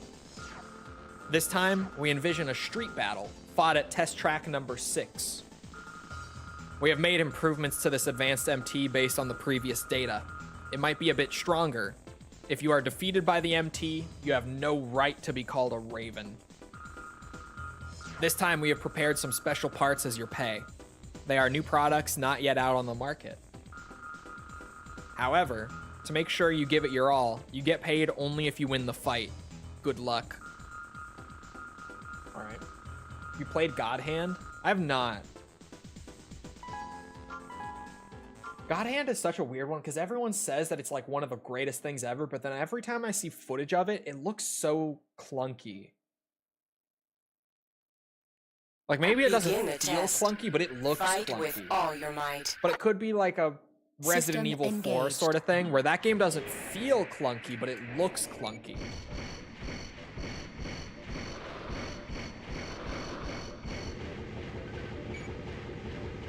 Very good. Sorry, but you get no break. Try a test against another MT. Ready? Start. I was about to say, that is how you play Armored Core 1, ladies and gentlemen. Karasawa, boop, boop, boop, boop, dead. That's how you play Armored Core 1. You lived up to your fame, Raven. There still seems to be room for improvement here. Thank you for your help. This ends the test. Target achieved. Sawa for the win.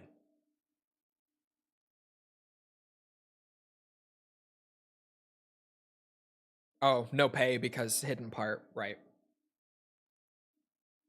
They really built a solid MT there. Hey, to be fair, it did take like 8 Sawa shots, okay? That's pretty good. That's more than some ACs take.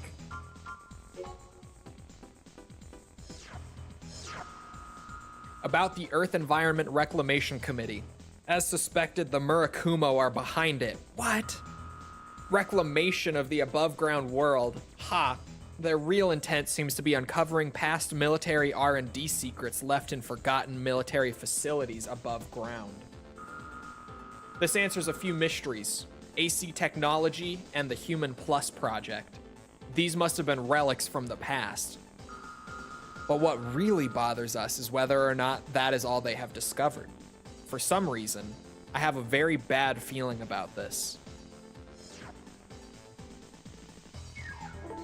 Haven't you done this before? Yeah, we're just playing AC1, that's all.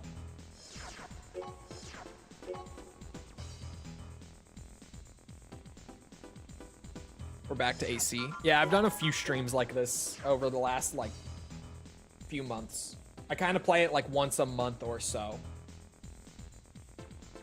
Just when I feel like it. I slip it into the schedule somewhere. Okay.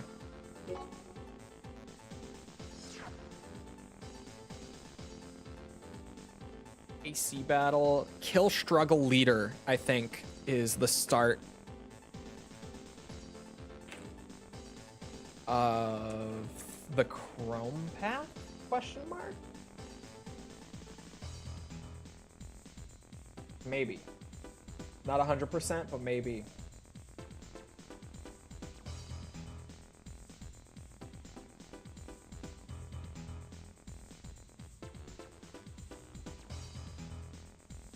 We tried Demon X Machina, very AC4 in anime.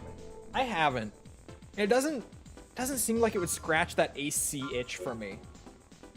Thoughts on Battlefield 6? Is it really a COD killer? No.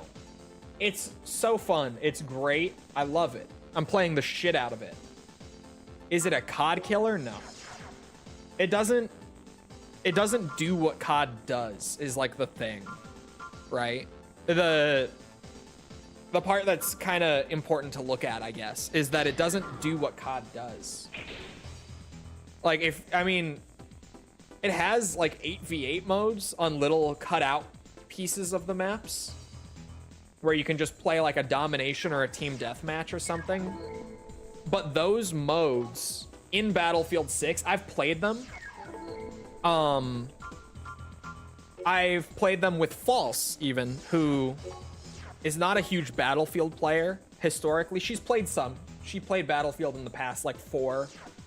She played a lot back in the day, but she's not a huge Battlefield fan. So even like that bias set aside, False in Battlefield 6 hates the small game modes. She just flat out, when I'm playing with her, she wants me to turn them off entirely. She doesn't want to play them.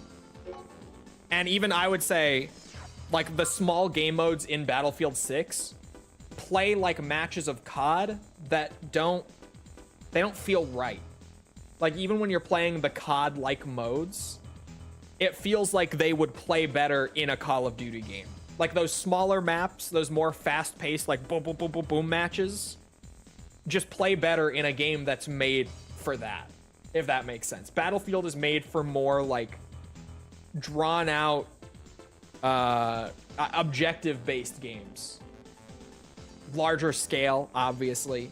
So you play those little modes, and all you get is everyone using these shotguns and these SMGs, like nothing but, and just going at it. Battlefield excels when it's doing Battlefield. The modes that are more like Call of Duty are not the move. They're just not great. Conquest is Battlefield for me. I like Conquest a lot. My kind of spicy Battlefield take is that I much prefer things like Rush or Breakthrough to Conquest. Like, those two modes are my favorite modes. Across the board. It's not even specifically with Battlefield 6. I actually think Battlefield 6's maps, the more that I play Breakthrough and Conquest, the more that I see a lot of flaws in the map design of Battlefield 6. In Conquest, you don't notice as much, because Conquest has all these objectives in play, so things get a little more spread out. But when you play the modes that funnel you to 1 or 2 objectives at a time, the map design really starts to show a lot of cracks right now in Battlefield 6. And the one map that holds up the best is Operation Firestorm. And that's a Battlefield 3 map. That's the one map that's not original to the game. Even the best Battlefield 6 maps right now, like Siege of Cairo and what's the other one called? Shit. It's a map I haven't gotten the opportunity to play much. There are 3 maps in Battlefield 6 that are like clearly the good ones, in my opinion. There's Siege of Cairo, Manhattan Bridge, and hold on. I'm finding the name of this other one because I don't remember. Mirak Valley. Mirak, whatever. I think it's Mirak. Mirak Valley. Those 3 maps are like clearly the winners in Battlefield 6. It's just too open, if you ask me. It's Battlefield. It should be. That's kind of one of the issues with the other maps, is they funnel you too much or not enough. They're not hitting a balance right in Battlefield 6, aside from Siege of Cairo's hitting it great, Mirok Valley's hitting it great, and Manhattan Bridge is hitting it great. Those 3 maps are the good ones. I heard people are making COD maps in Battlefield. They are, and that's another thing. If you go play like Shipment on Portal, you very quickly are like, oh yeah, this just doesn't play right, because Shipment is designed for a different experience than what Battlefield is designed for, right? What I mean is it's lacking covers. That's a thing in Battlefield 6 generally too. And it's very noticeable in Operation Firestorm. They put cover everywhere. Like everywhere. It feels like Battlefield 6 is very cover based in a way that previous Battlefield games kind of were.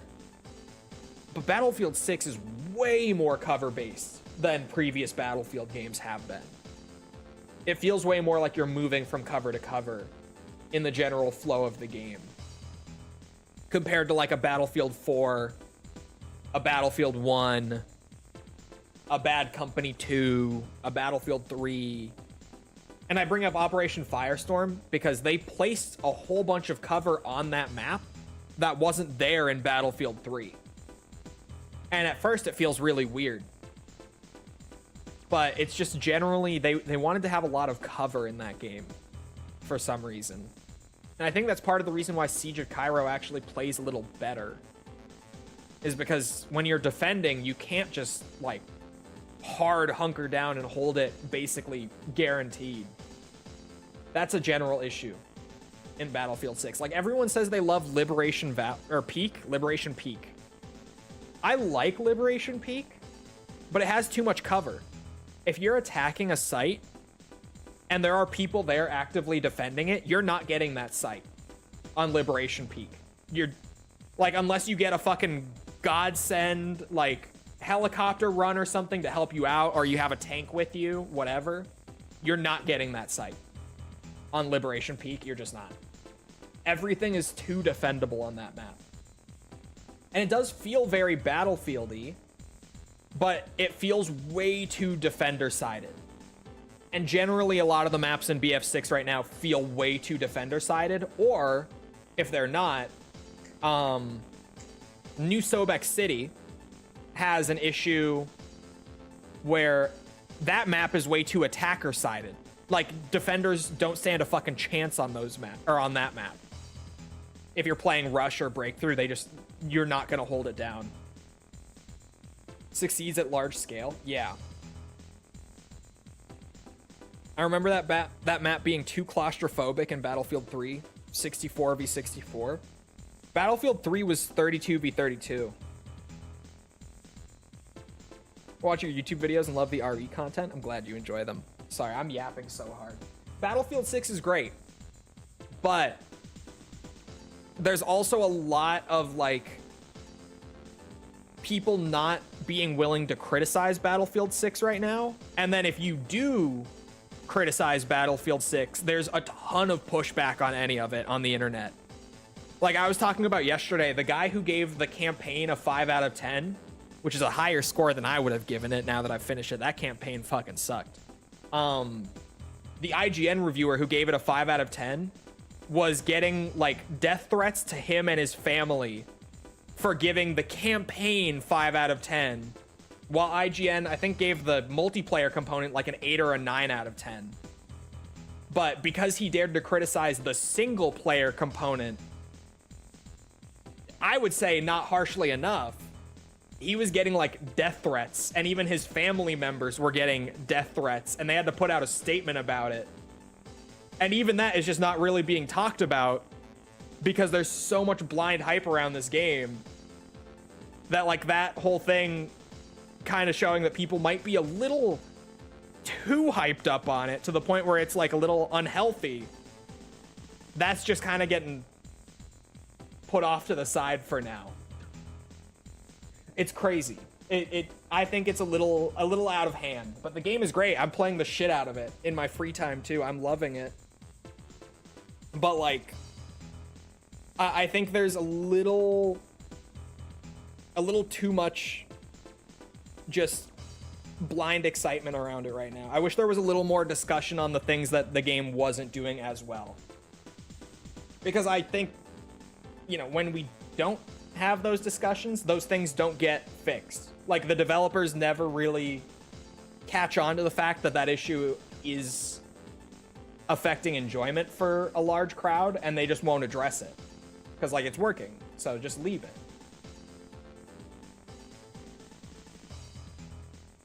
Gotta go. We'll see you around, Oniket. COD fatigue flamed the blind excitement around BF6. Yeah, for sure. And, like, it's not something that's new to BF6 either, right? Like, Battlefield 1 had the same thing. Battlefield 4 had the same thing. Like, this is a cycle that we've seen a few times of Battlefield being the COD killer. And there just being, like, this insane excitement around it for the first, like, month or two. And then it just, you know, it fades out over time, because then once the excitement around just having a new game to play dies out and people start to actually talk about the things that aren't working as well, Battlefield games have historically fallen off really hard around that point. At least from what I've been around to see. Battlefield 1 didn't fall off as hard, but I would say that's because Battlefield 1 was a much more well-designed game than is normal from Battlefield. I do think that is probably like the most well-made Battlefield game that we've ever gotten.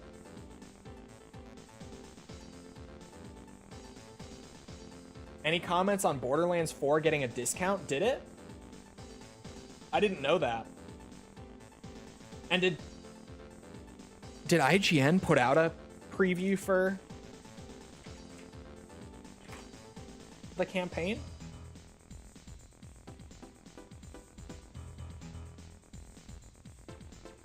No? No, I don't think so. Or do you just mean BO7? Or sorry, not BO7, BO6. BO6.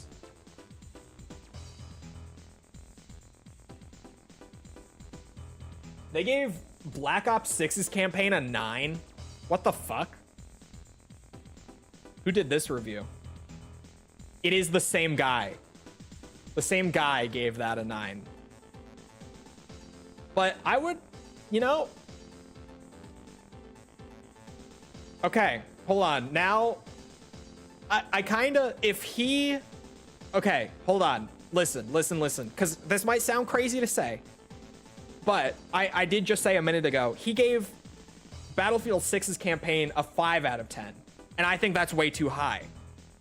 I would have given it a 3 or a 4, depending on the day. Pretty much. Like, it's a 3 or a 4. And I would have given BO6's campaign like a 7.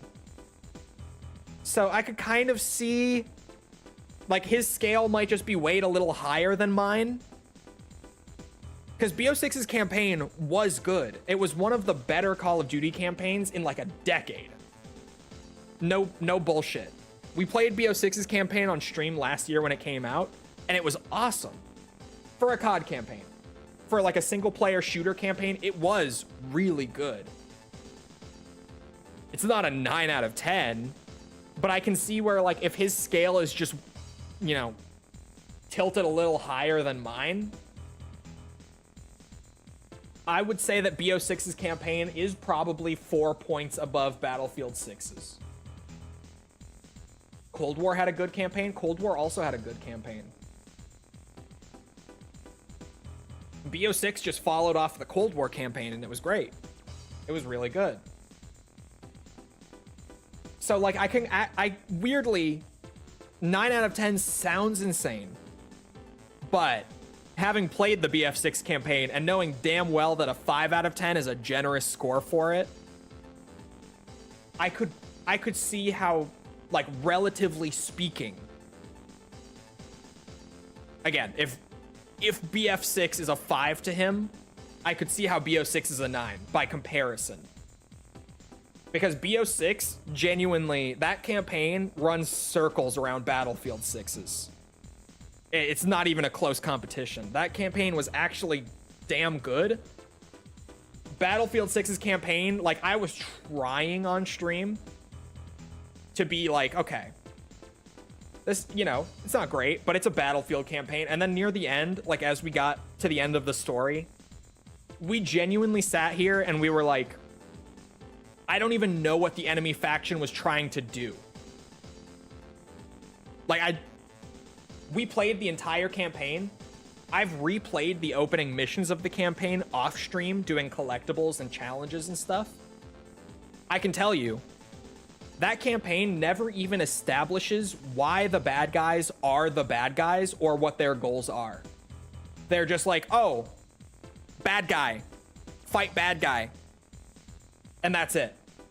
Like, the writing in Battlefield 6's campaign is that bad. Like, they don't even establish why the enemy is the enemy at any point in the campaign. You just start fighting them as soon as the game opens, basically. Like, I shit you not, you watch the intro cutscene, it drops you into this mission where you walk around at first. It's like a slow walking on a base. And within a minute of starting the gameplay of the mission, you're fighting the enemy. It's like one of those where it starts out slow and it's like it flips on you sort of thing. Answer equals guns go bang. Yeah, I would say 9 out of 10 for BO6 is crazy, but I also think 5 out of 10 for BF6 is too high on a campaign score. Again, campaign to campaign, Black Ops 6 had a damn good campaign. Battlefield 6 has a total stinker poo-poo campaign. Total poo-poo stinker, I say. Pax Armada is a CIA-backed merc group. Yeah, they reveal at the end that it's CIA-backed, but what were they trying to do?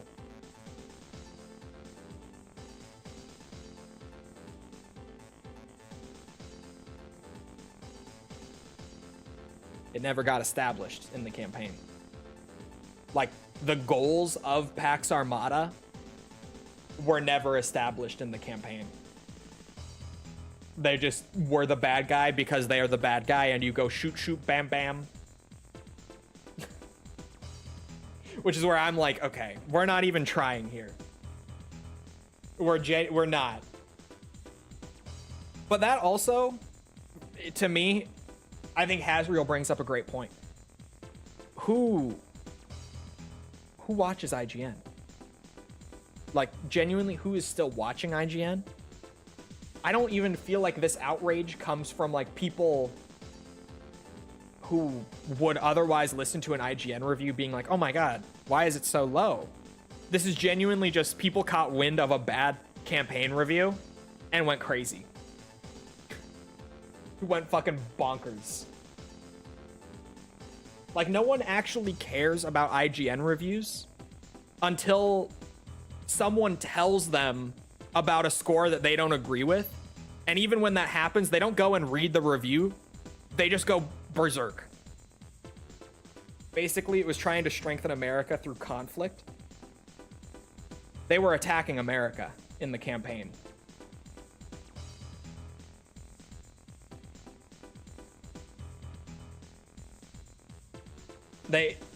There's like Rebel, again, we streamed the whole thing. I've played the opening missions twice now. I shit you not, they do not establish any goal for Pax Armada in the campaign. The initial concept behind them, when they were being controlled by the CIA, was to strengthen America.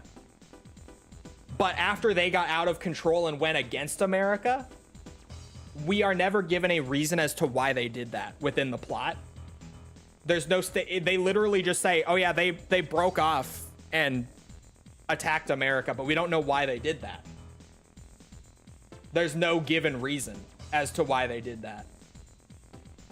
They just did that. And the writing is awful. But we also know that the reason the campaign is bad is almost undoubtedly because they had this studio that they formed for the express purpose of developing this campaign. And that studio did such a poor job that the campaign got scrapped, the studio got shuttered mid-development, and the campaign development got moved over to Motive. And that happened, I went back and looked yesterday after stream. That happened, the shuttering of the studio was in like March of 2024. So Motive had less than a year and a half to restart the campaign and develop it before release. So there's a reason that this campaign is clearly a stinker. Or sorry, there's clearly a reason the campaign is a stinker is what I meant to say. But like, the campaign is a stinker. It is a turbo stinker. It is not good. The gameplay is not good. The missions aren't memorable. The story is just hardly even there, to be real with you. Like, it is a turbo stinker FPS campaign. And yeah, like, there is one mission in the entire campaign that's not reusing a multiplayer map. Every mission aside from one is just played on a multiplayer map. It's a big stinker. And it's so weird that just a review that I even feel like was more generous to the campaign than I am warranted people sending death threats to the guy who wrote the review because he dared to give it a 5 out of 10. And then you go look at the Steam achievements, and like, I have the achievement for completing the campaign. It's a rare achievement. No one is even playing the campaign. Like, no one actually knows what they're attacking this guy for. They just see a low score and Battlefield 6 and they went fucking crazy on him. It is genuine insanity. Just, it makes no sense. It makes no sense. This is one of those internet things that's like, ooh. Why? Why are we like this? It's just like a tribal humanity moment where they're like, Battlefield 6 is my baby. I will not stand for this.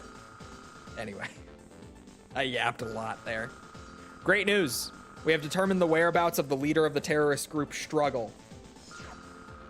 He's in the ruins of Vaea in the eastern Dragna region. This is the venue for secret meetings with his sponsor Murakumo. Your mission? Destroy the enemy leader's AC. Up until now, many plans have been foiled by that one man. I loathe to admit it, but his skills are unmistakably well honed. Nearly all reference material about the ruins was lost in the Great Destruction, so its internal structure is unknown.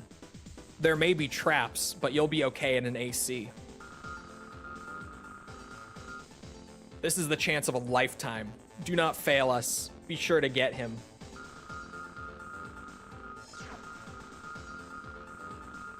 Instead of completely non-existent with what little time they had. Yeah. I would give it a 4.5. I think 3 is too harsh. It's not like the campaign is the worst thing ever. Yeah, but like, genuinely, the only reason I would ever tell someone to play the Battlefield 6 campaign would be to see that it actually is that bad. Because, like, I shit you not, there's no redeemable component of that campaign. Like I said, the gameplay is bad. The level design is so restrictive to the point where, like, you can't make any actual decisions while you're playing. You just do what Motive wants you to do.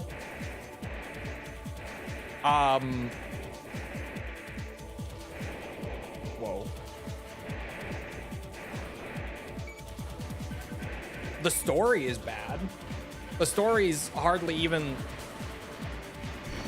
like, written out. Like, it's an unfinished, undercooked story. None of the levels are memorable in it. Like, it doesn't have any set pieces that are gonna stick with you after the game. Isn't there unlockables for doing campaign stuff? That is the one reason, but I would never recommend it like for the sake of playing it. The reason I've been playing it is for the unlockables for multiplayer. You get like cosmetics and stuff from multiplayer for doing challenges and such in the campaign. That is the one reason to play the campaign. Yes. The multiplayer team had the graciousness to bake in a reason to play it. Because it was not going to stand on its own.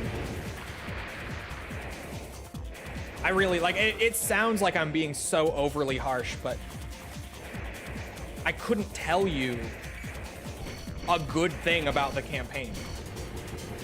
Other than it had some lines of dialogue that were so stupid that we have basically already made them memes in the community. The people who were there watching, there were lines where I had to pause the game and laugh because the dialogue was still going, but I was already in tears laughing at something they had just said.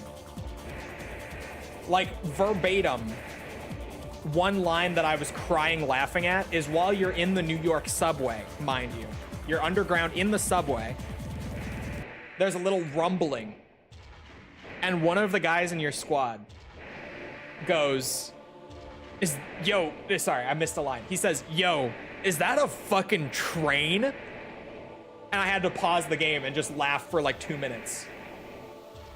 Because that was the funniest, like genuine, stupidest thing that had happened on this stream that day, was him just being like, yo, is that a fucking train? In the subway? No. Is that a train?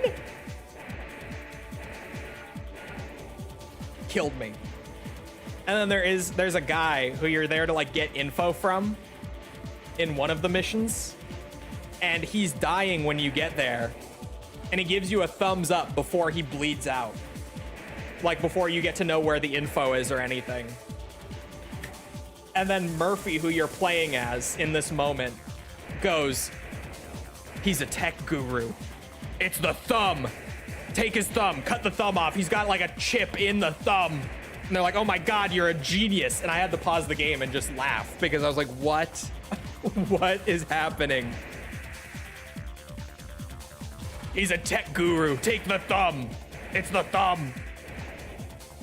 There are moments like that killed me. Absolutely. Oh, this is the entrance, dude. Where am I supposed to go?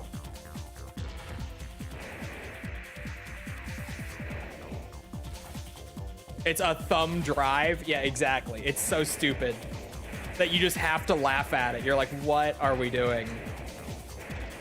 And sure as shit, you go up to this guy's dead body, and with like wire cutters, you just chop his thumb off. You just snip it right off, and you take the severed thumb back with you. Check the map. I don't have auto map in this head. It only maps the room that you're in at any given time. Oh.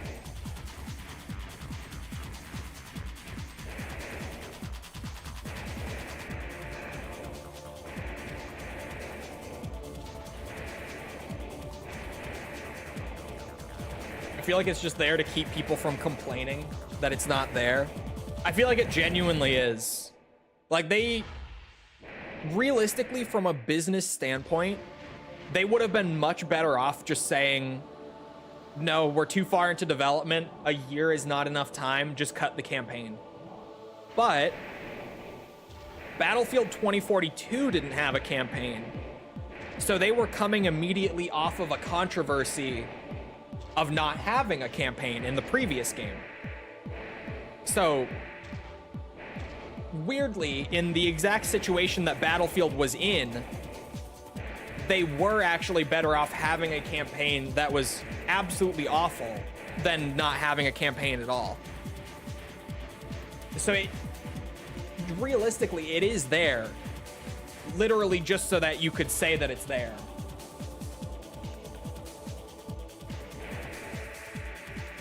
I would be happy if Battlefield continued to have dumb campaigns. I kind of would, but I'm also like, if you're gonna make a campaign, Like, make it good, or put those resources to something else, because the campaign of a Call of Duty or a Battlefield or whatever, a lot of people might not know that that is the most expensive part of the game to develop, because of all the unique voice lines, all the manpower that goes into scripting everything just right, all the cutscene production.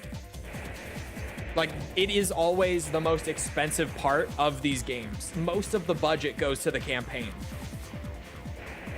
So I'm legitimately of the opinion that if you're going to do a bad campaign that I could never recommend anyone plays other than for the sake of getting unlockables for multiplayer, just skip the campaign. Just skip it. It's not worth your time. Like, genuinely, it's not worth your time. It is there so that they could say that it was there.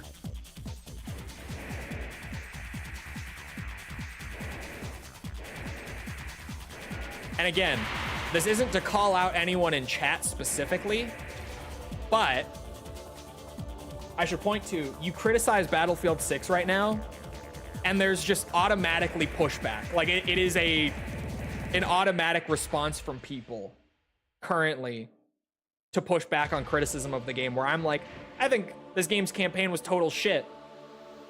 And the people who haven't played the campaign are like, well, I don't think it's actually that bad, right? It surely couldn't be. And at least it has a campaign. It's like a genuine ingrained response right now. Weapon obtained. To where if there's criticism of Battlefield 6, everyone just pushes back on the criticism of it currently. It's so weird to me. Why are we like this? 10 out of 10 story. I didn't follow along anything at all. The story at first feels stupid, but you're like, okay, it's gonna go somewhere. But then, like, we got to the end of the game, and I just had to pause and legitimately be like, you guys, it didn't go anywhere. Like, the story never came together. Like, you kind of think the whole time, like, okay, it's just gonna be one of those, like, really rushed endings, but it's all gonna come together. Like, all the plot threads and everything they've set up will make sense at the end. And then you get to the end, and none of it gets wrapped up. Really, none of it gets, like, they kind of, sort of. Oh, that's just a bug. Whoa. Rendering bug tricked me. Where am I supposed to go? This mission is crazy.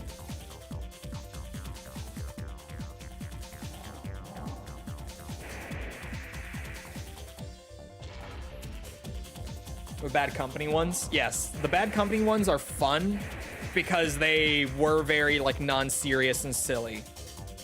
I agree on that. I mean, they centered around a fire team called Bad Company. And they fully went with that tonally. They were like, yep, this is gonna be a silly as fuck game. I feel like, because way at the bottom is just the hidden part, Moonlight. I say it like it's not a significant hidden part. That was Moonlight. I recognize it. Son of a bitch.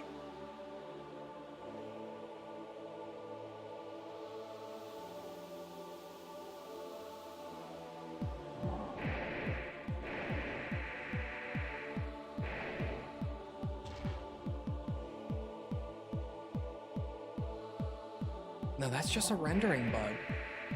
Yeah, I can't actually go anywhere right here. But I'm hearing things. Yeah, no, the map.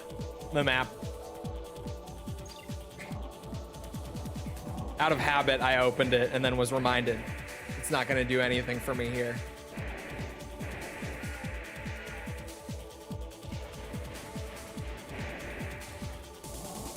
What if this path isn't even the path. That's what I'm realizing. What if this whole path exists for Moonlight? Because the things that did appear on my radar there were above me. Is there another hole in the ceiling? No?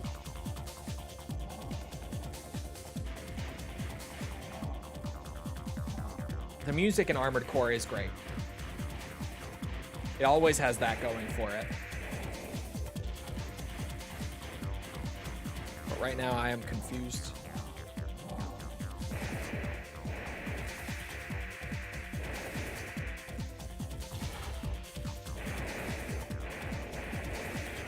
But TLDR, after all that yap, I love Battlefield 6 right now. I'm having a blast with it. But it's also, it's a kind of messy game. It has some definite issues that, like, I'm noticing. I'm still playing the game, just issues that I'm like, I would enjoy the game more if X was not like this.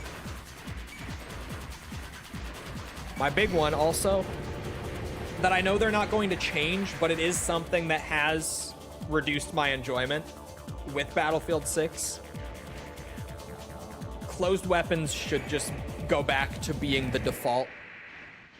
Because even having it available in a playlist, kind of similar to the discussion that was happening not more than 2 weeks ago with COD's skill-based matchmaking during the BO7 beta, when you relegate it to an optional playlist, the majority of the fans aren't going to go to that playlist because queue times and yada yada.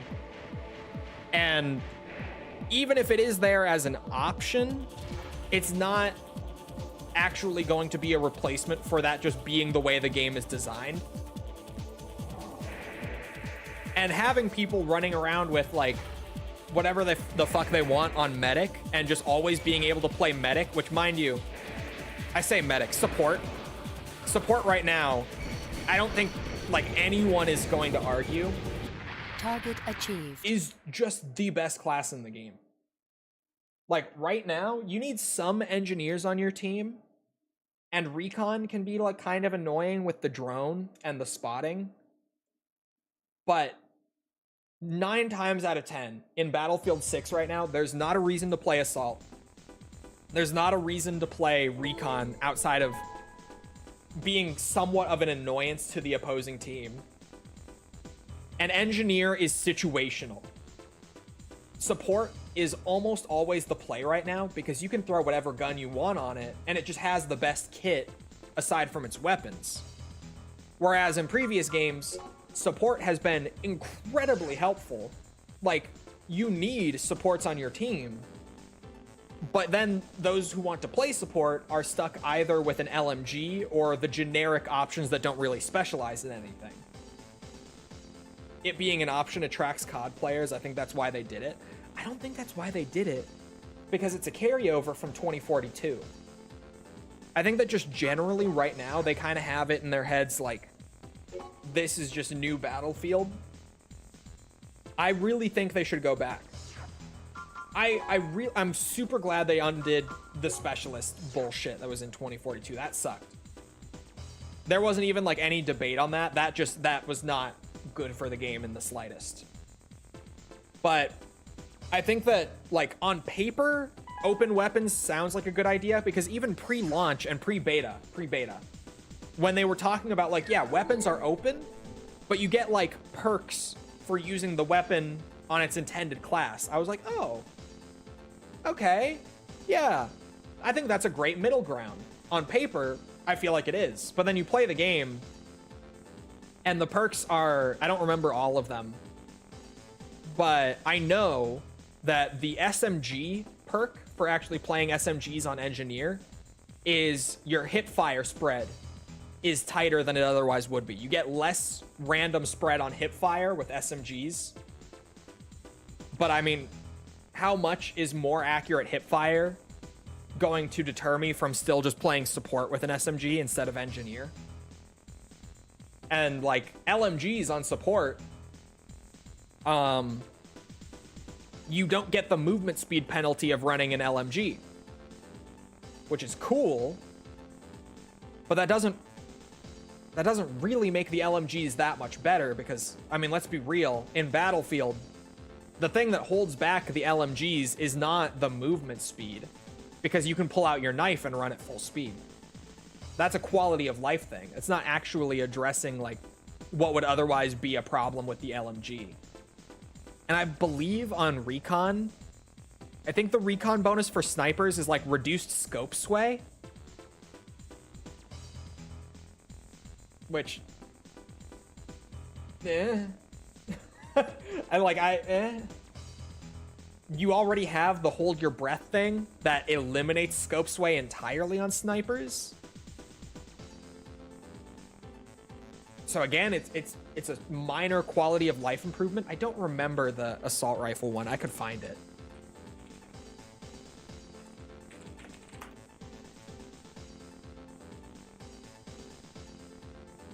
Yeah, okay. The assault perk, or sorry, the assault class, if you're using an assault rifle with it, will grant you faster draw times when switching weapons and a slightly faster sprint to fire speed, which is good. But again, is that good enough to make me to make me give up all the benefits of support, like being able to heal myself, instantly revive my teammates, drop myself ammo and my teammates ammo, have smoke grenades, because they're the only class that has smoke grenades right now as well. Is it enough to give up all of that for faster weapon swapping and slightly faster sprint to fire time? I don't know about you guys, but I would say probably not. I don't feel like that's a equivalent trade. You know what I mean? So my issue with open weapons is really just that it is, at least in the current state of the game, leading to most people just playing support, which is fine, but like there is no real reason to not play support, and that's more the issue. I am like Boomer, I enjoy closed weapons, so I'm personally playing the game as if it's using closed weapons, even when I'm playing like with false and I'm playing open weapon or whatever. I'm just playing the game that way because I enjoy it more. I think it's more interesting that way. But that obviously doesn't change the fact that everyone else is just playing support, because why the fuck would you not? It is the most overtuned, overloved class in the game right now. Just expect it to be the new normal. Yeah, I do expect it to be the new normal, but again, the reason I even talk about all this is because I don't think it should be the new normal. So I don't want to just be like, oh, well, that's what it is now. Like, if we just go, oh yeah, that's fine, then yeah, they'll never change it. If we talk about it, there is a chance that they will consider changing it in the future if there's enough discussion about it. But if I just am like, oh, whatever, it's fine. If there's no effort made to get a discussion going, it has no chance of changing. Like, if everyone just is like, yeah, cool, open weapons, I like it, they would never go back. So even though I do expect it, I still think it's worth trying to start more of a discourse about it, if that makes sense.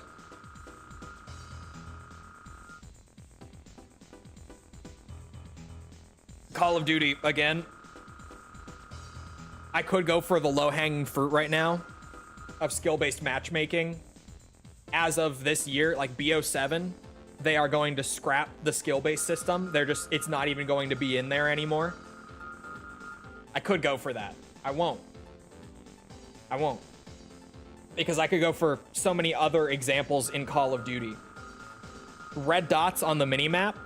Anyone remember with Modern Warfare 2019? No red dots on the minimap. That was a huge fucking thing. They got rid of that. Doors, like the open and shut doors, also gone now. That was another thing that people hated. Being able to manually open and close the doors and change like angles and map flow. People hated it. They got rid of it. Jetpacks, advanced movement, got rid of it.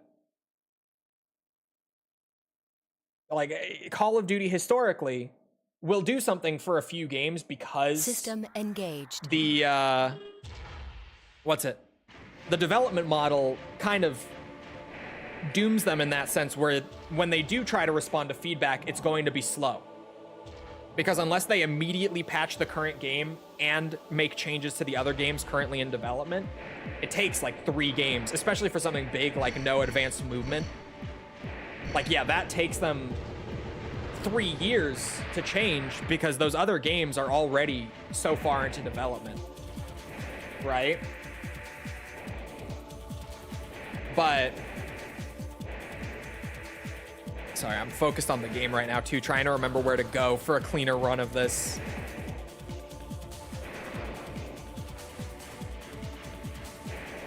They do listen to when there is something that the whole community is collectively like, yeah, this doesn't single-handedly ruin the game, but I would love the game more. I would play the game more. I would maybe, the way that they see it with, you know, if you put more time into the game, I would maybe spend more money on microtransactions and skins if I was playing more and enjoying more. If this weren't the case, you know, XYZ, whatever. There's a reason that companies address these things, either through patching the current game or moving away from it in future games. But if there's no complaints about it and there's not really much discussion about it, there's no reason to think about changing it. Just why would you?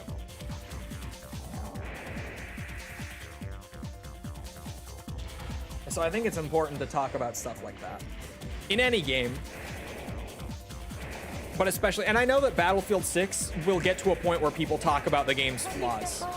It is not going to be right now, just the way that there is like this craze around the game. Like, this is God's gift to the gaming community right now.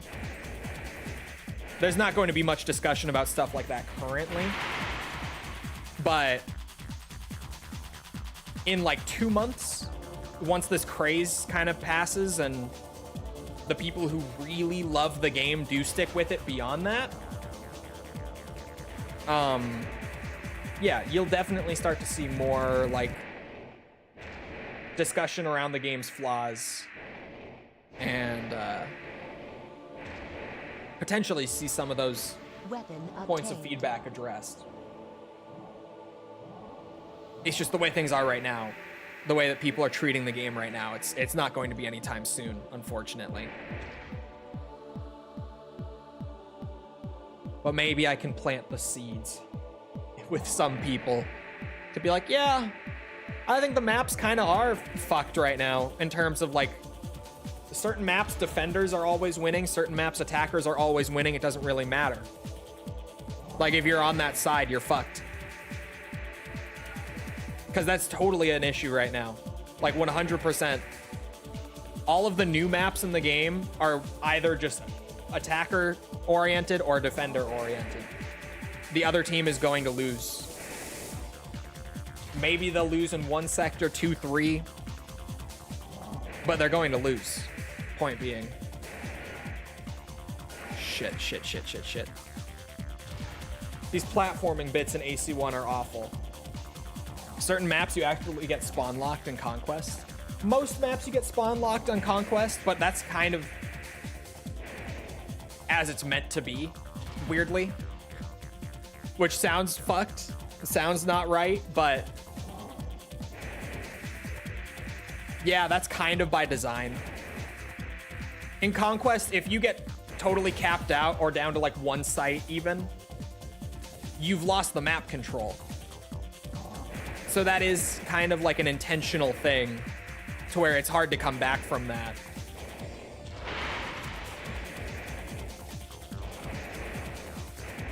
Yeesh. Cleaner run. So much for that, huh?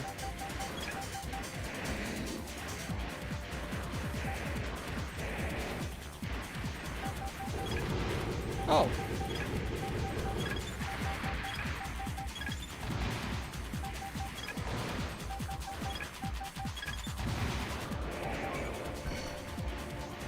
I thought that would... What?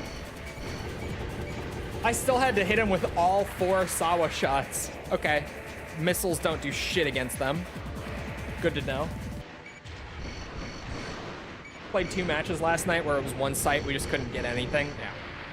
That's by design. That's normal Battlefield shit. One thing, I don't know if anyone saw this patch actually. I can't believe I forgot to mention this. Did anyone see that they reduced the length of Conquest matches? They lowered the ticket count in Conquest this morning.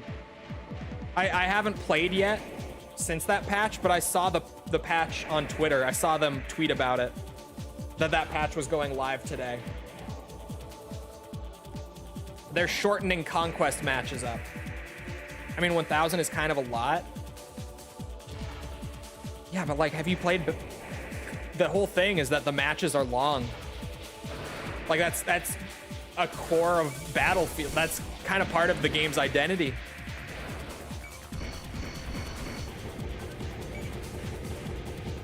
Target achieved. Yeah, so 1,000 tickets is no longer a thing on any Conquest map in the game. They have lowered it depending on the map and how they think each map's pacing should be, but some maps got lowered down to like 700. Most of them got lowered to 700 or 800. A couple of them only got lowered to 9. I don't remember which ones. But it's super weird. Good work. Take out the leader of a terrorist group and they run around like a chicken with its head cut off. Hopefully, this will shut up those Murakumo scum too. We can't keep fighting forever. This world needs a powerful leader. One whose presence can lead and control all of humanity. And the sooner the better. Mildly ominous. I don't like this change. I don't like it either. I don't know, like, who asked for that? Genuinely. I never saw anyone complaining about that. 700 is basically 1,000. From 1,000 to 700 is a 30% reduction.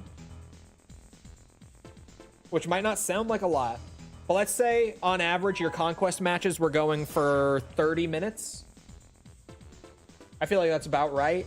Give or take, depending on the match. Some matches are blowouts. Some are really close. But give or take, I would say on average, they're about 30 minutes, right? At that 1,000 ticket amount that it was. I would say it was about 30 minutes a match. Well, I mean, now it's, you know, on maps that have been lowered from 1,000 to 700, it's more like 21 minutes if you just do the equivalent amount of time, right? They brought the matches from like 30 minutes to 20 minutes. And I genuinely, like, it's not like it ruins the mode or anything, but it's kind of like, why? I never saw anyone asking for that. I don't know who the fuck was like, oh yeah, Conquest matches are so long in Battlefield. Yeah, of course they are. No shit. Like, since Battlefield 1942, they've always been. They've always been, like, about 30 minutes. That's how long a game of Conquest takes. I didn't see even, like, the COD crowd complaining about it, though. Like, new players, I didn't see that happening. Matches were running out of time instead of tickets. That was another thing. The timer in game, I don't remember what it was set to, but it was way lower than it's supposed to be. Because the thing, I don't remember exactly, but correct me if I'm wrong. In like old Battlefield, the match timer on Conquest was 60 minutes or something. Rush got a ticket buff, I guess. I could see that. Rush needed to be buffed up. Rush was in general too defender sided because it was too low. Should have fixed the timer. Yeah, if you read the replies on Twitter to them like posting and saying that they made this patch, literally everyone is like, why Did you do this in the first place? Just fix the match timer if that's what you're worried about. Like, if you look in the replies, there's no one who's like, oh yeah, the matches were so long. Thank you. Good patch. W. None of that. Everyone is just like, wait, what? Why?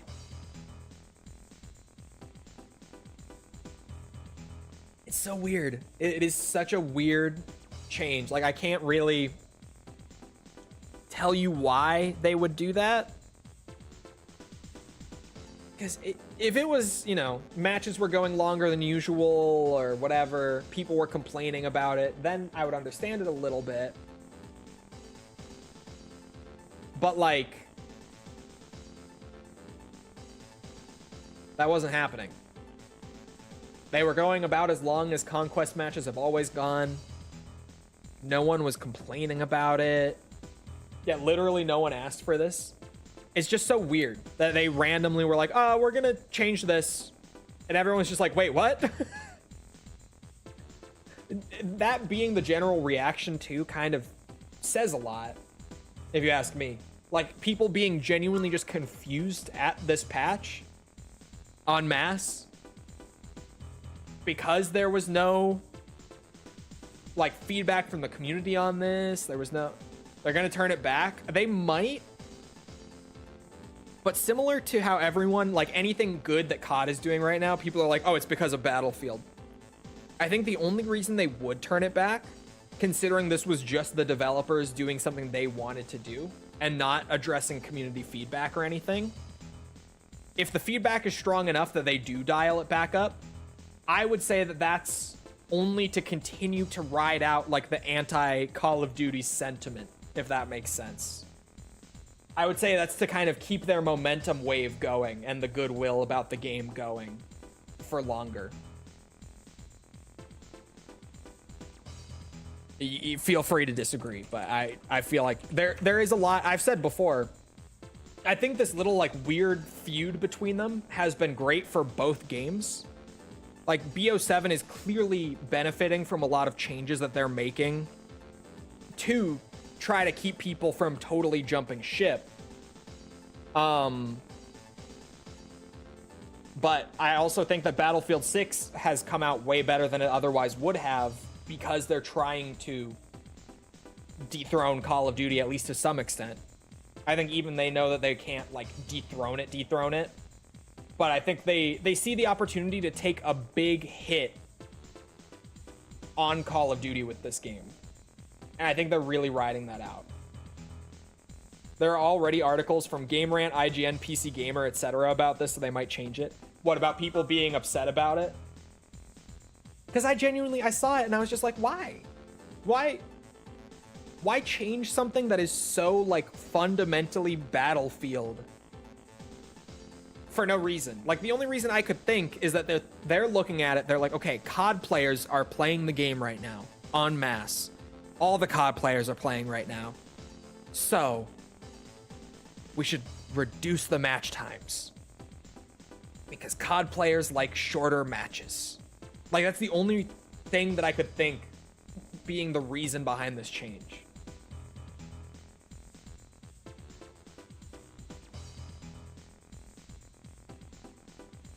The Rush change was good, though. Rush was not... Well, I think Rush, map-wise, is okay in Battlefield 6. But Rush definitely was way too defender-sided in BF6. So I think increasing the amount of attacking tickets was a good call. I haven't played Rush yet. I've been enjoying it. It's not Bad Company 2 Rush, but it's good. I'm liking it.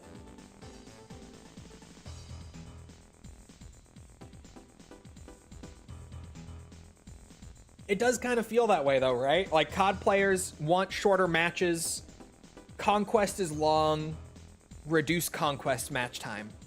It, at least to me, kind of feels like that. Oh, there's no rush on closed weapon. Again, closed weapon. I don't know what they're doing. Come participate in an AC battle that the Nest will be holding over the next few days. This invitational event pits ace pilots in AC to AC battles where the winner takes it all. Naturally, there are benefits to entering. The winner of each battle will be presented with prize money in an amount equivalent to the pay of a normal mission. We will decide the opponents for the battles. You are free to choose any weapons or equipment. We look forward to your active participation. It's going to be one of those games that gets worse each update, isn't it? I don't necessarily think that's the case, but I think especially the patches in these first 2 months With your skill, one-on-one isn't a fair fight. are going to totally So we make or even break the things up long-term with a bit of success a of this game. handicap. They've had a Now let's strong start. start, System but we've engaged. seen like all sorts of games have a really strong launch and then fuck Name up of like AC. patches in the first month or two. Like make bad calls and patches and all that. And totally squander that success long term. Battlefield 6 absolutely could Target do that. achieved. I hope they don't. I really like Battlefield 6. I want it to get better because I love what's there. But the possibility of things getting worse in the first couple months and that killing the hype behind it, the excitement behind it, is very real. That could absolutely happen, is what I'm trying to say. Like, I think, I mentioned earlier, I've been playing Diablo 4, right? Been trying to get that thing from the seasonal track. I'm enjoying it. I'm not loving it. That's not the point. Diablo 4 had a really strong launch. The launch window of Diablo 4, people were really liking it. The couple things that people hated, though, were some of the classes didn't feel strong enough. The open world grind was kind of silly, especially since it was going to reset with every season. People said, just make me do the renown grind once, and then I have it on my whole account. That's way better. I'm trying to remember what the other big thing was. Oh, and endgame was weak. They needed more endgame content. Season 1 rolls around of Diablo 4, and they stand their ground on the renown grind, the open world grind. They say, nope, you got to do it every season. We're resetting it every season. They nerf every class in the game, so now the classes that were strong are weak, and the classes that were weak are weaker. And they just don't even add any endgame content in Season 1. The endgame is still weak. You know what happened? Everyone went from loving Diablo 4 to dogging on it, saying it's like the worst Diablo ever, and everyone jumped ship. The game still hasn't recovered from it. Even after really fixing things up, like I'm playing it now, you don't have to do the open world grind every season anymore. You just, it all carries over. Like, I have to do it right now, because I haven't played since they made that change, but you don't have to do it anymore. Like, I do it this season, I will never have to do it again, basically.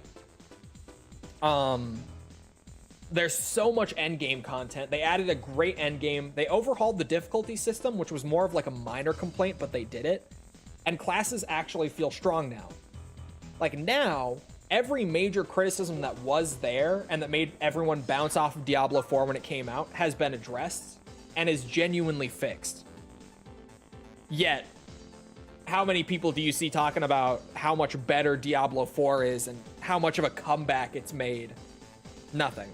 They lost that initial wave of success and it totally fucked the game.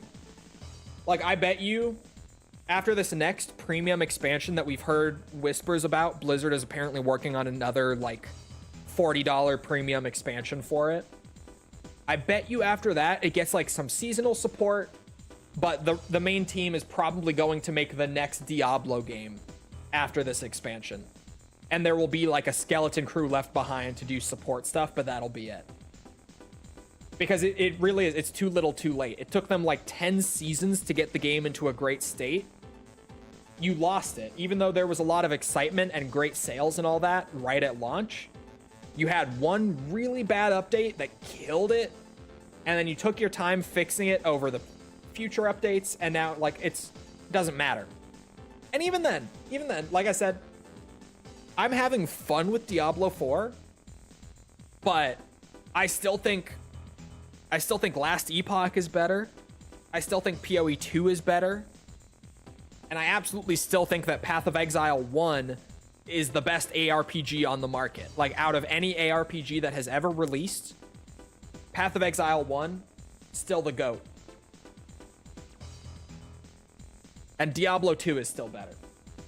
I would say Diablo 4, in its current state, probably is the second best Diablo game. From someone who's played the fuck out of all of them. I think right now, Diablo 4 is my number 2 behind Diablo 2. But compared to, like, the PoE games, Last Epoch, I haven't played, what's it called? Grim Dawn, but I've heard that's amazing. Like, there are other contemporary ARPGs that are just better, is, like, the thing. So even though it is good now, even with the game being fixed up, my personal opinion is that other ARPGs are still better. Oh, this is the Boss Savage one? Alright. What'd you say you's helped me out with a little job I'd taken? I think I'm over my head on this one. You see, it's at the bottom of the sea. Yeah, an abandoned undersea base northeast Agria. I was supposed to get rid of all the guys who moved in. They says it was an easy job, so I takes it. But these guys are weird. You take them down, but they keep coming back. Nothing to it, but get out of there. But I can't just leave it. What? Pay a 35,000 credits for the job. Can't tell you who I'm really working for. Look, I'm giving you all I should have been paid, all in advance. This guy's accent is fucked. This time, it's not just for the money. I got me a reputation to keep. Anyone who can fight will do. I'll be waiting. Imagine typing like this. It's hard to read. It bounces between, like, Jamaican and Canadian, and it's all over the place. I don't know what accent they were going for. Syrup, thank you for the follow. Appreciate it. This base is certain to have secrets. Split up into 2 groups and search. And then he sounds like that System in the mission. Engaged. So I don't know. I don't know what the fuck they were going for. Oh, that's just a stack of boxes. Okay.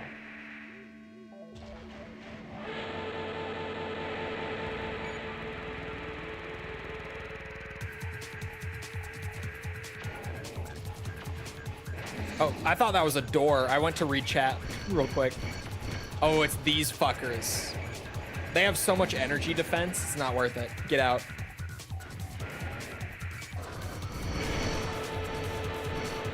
These are the targets.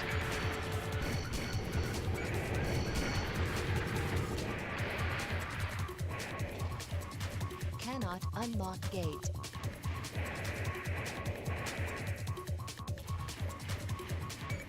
Yeah, these little guys in the hallway are not worth it.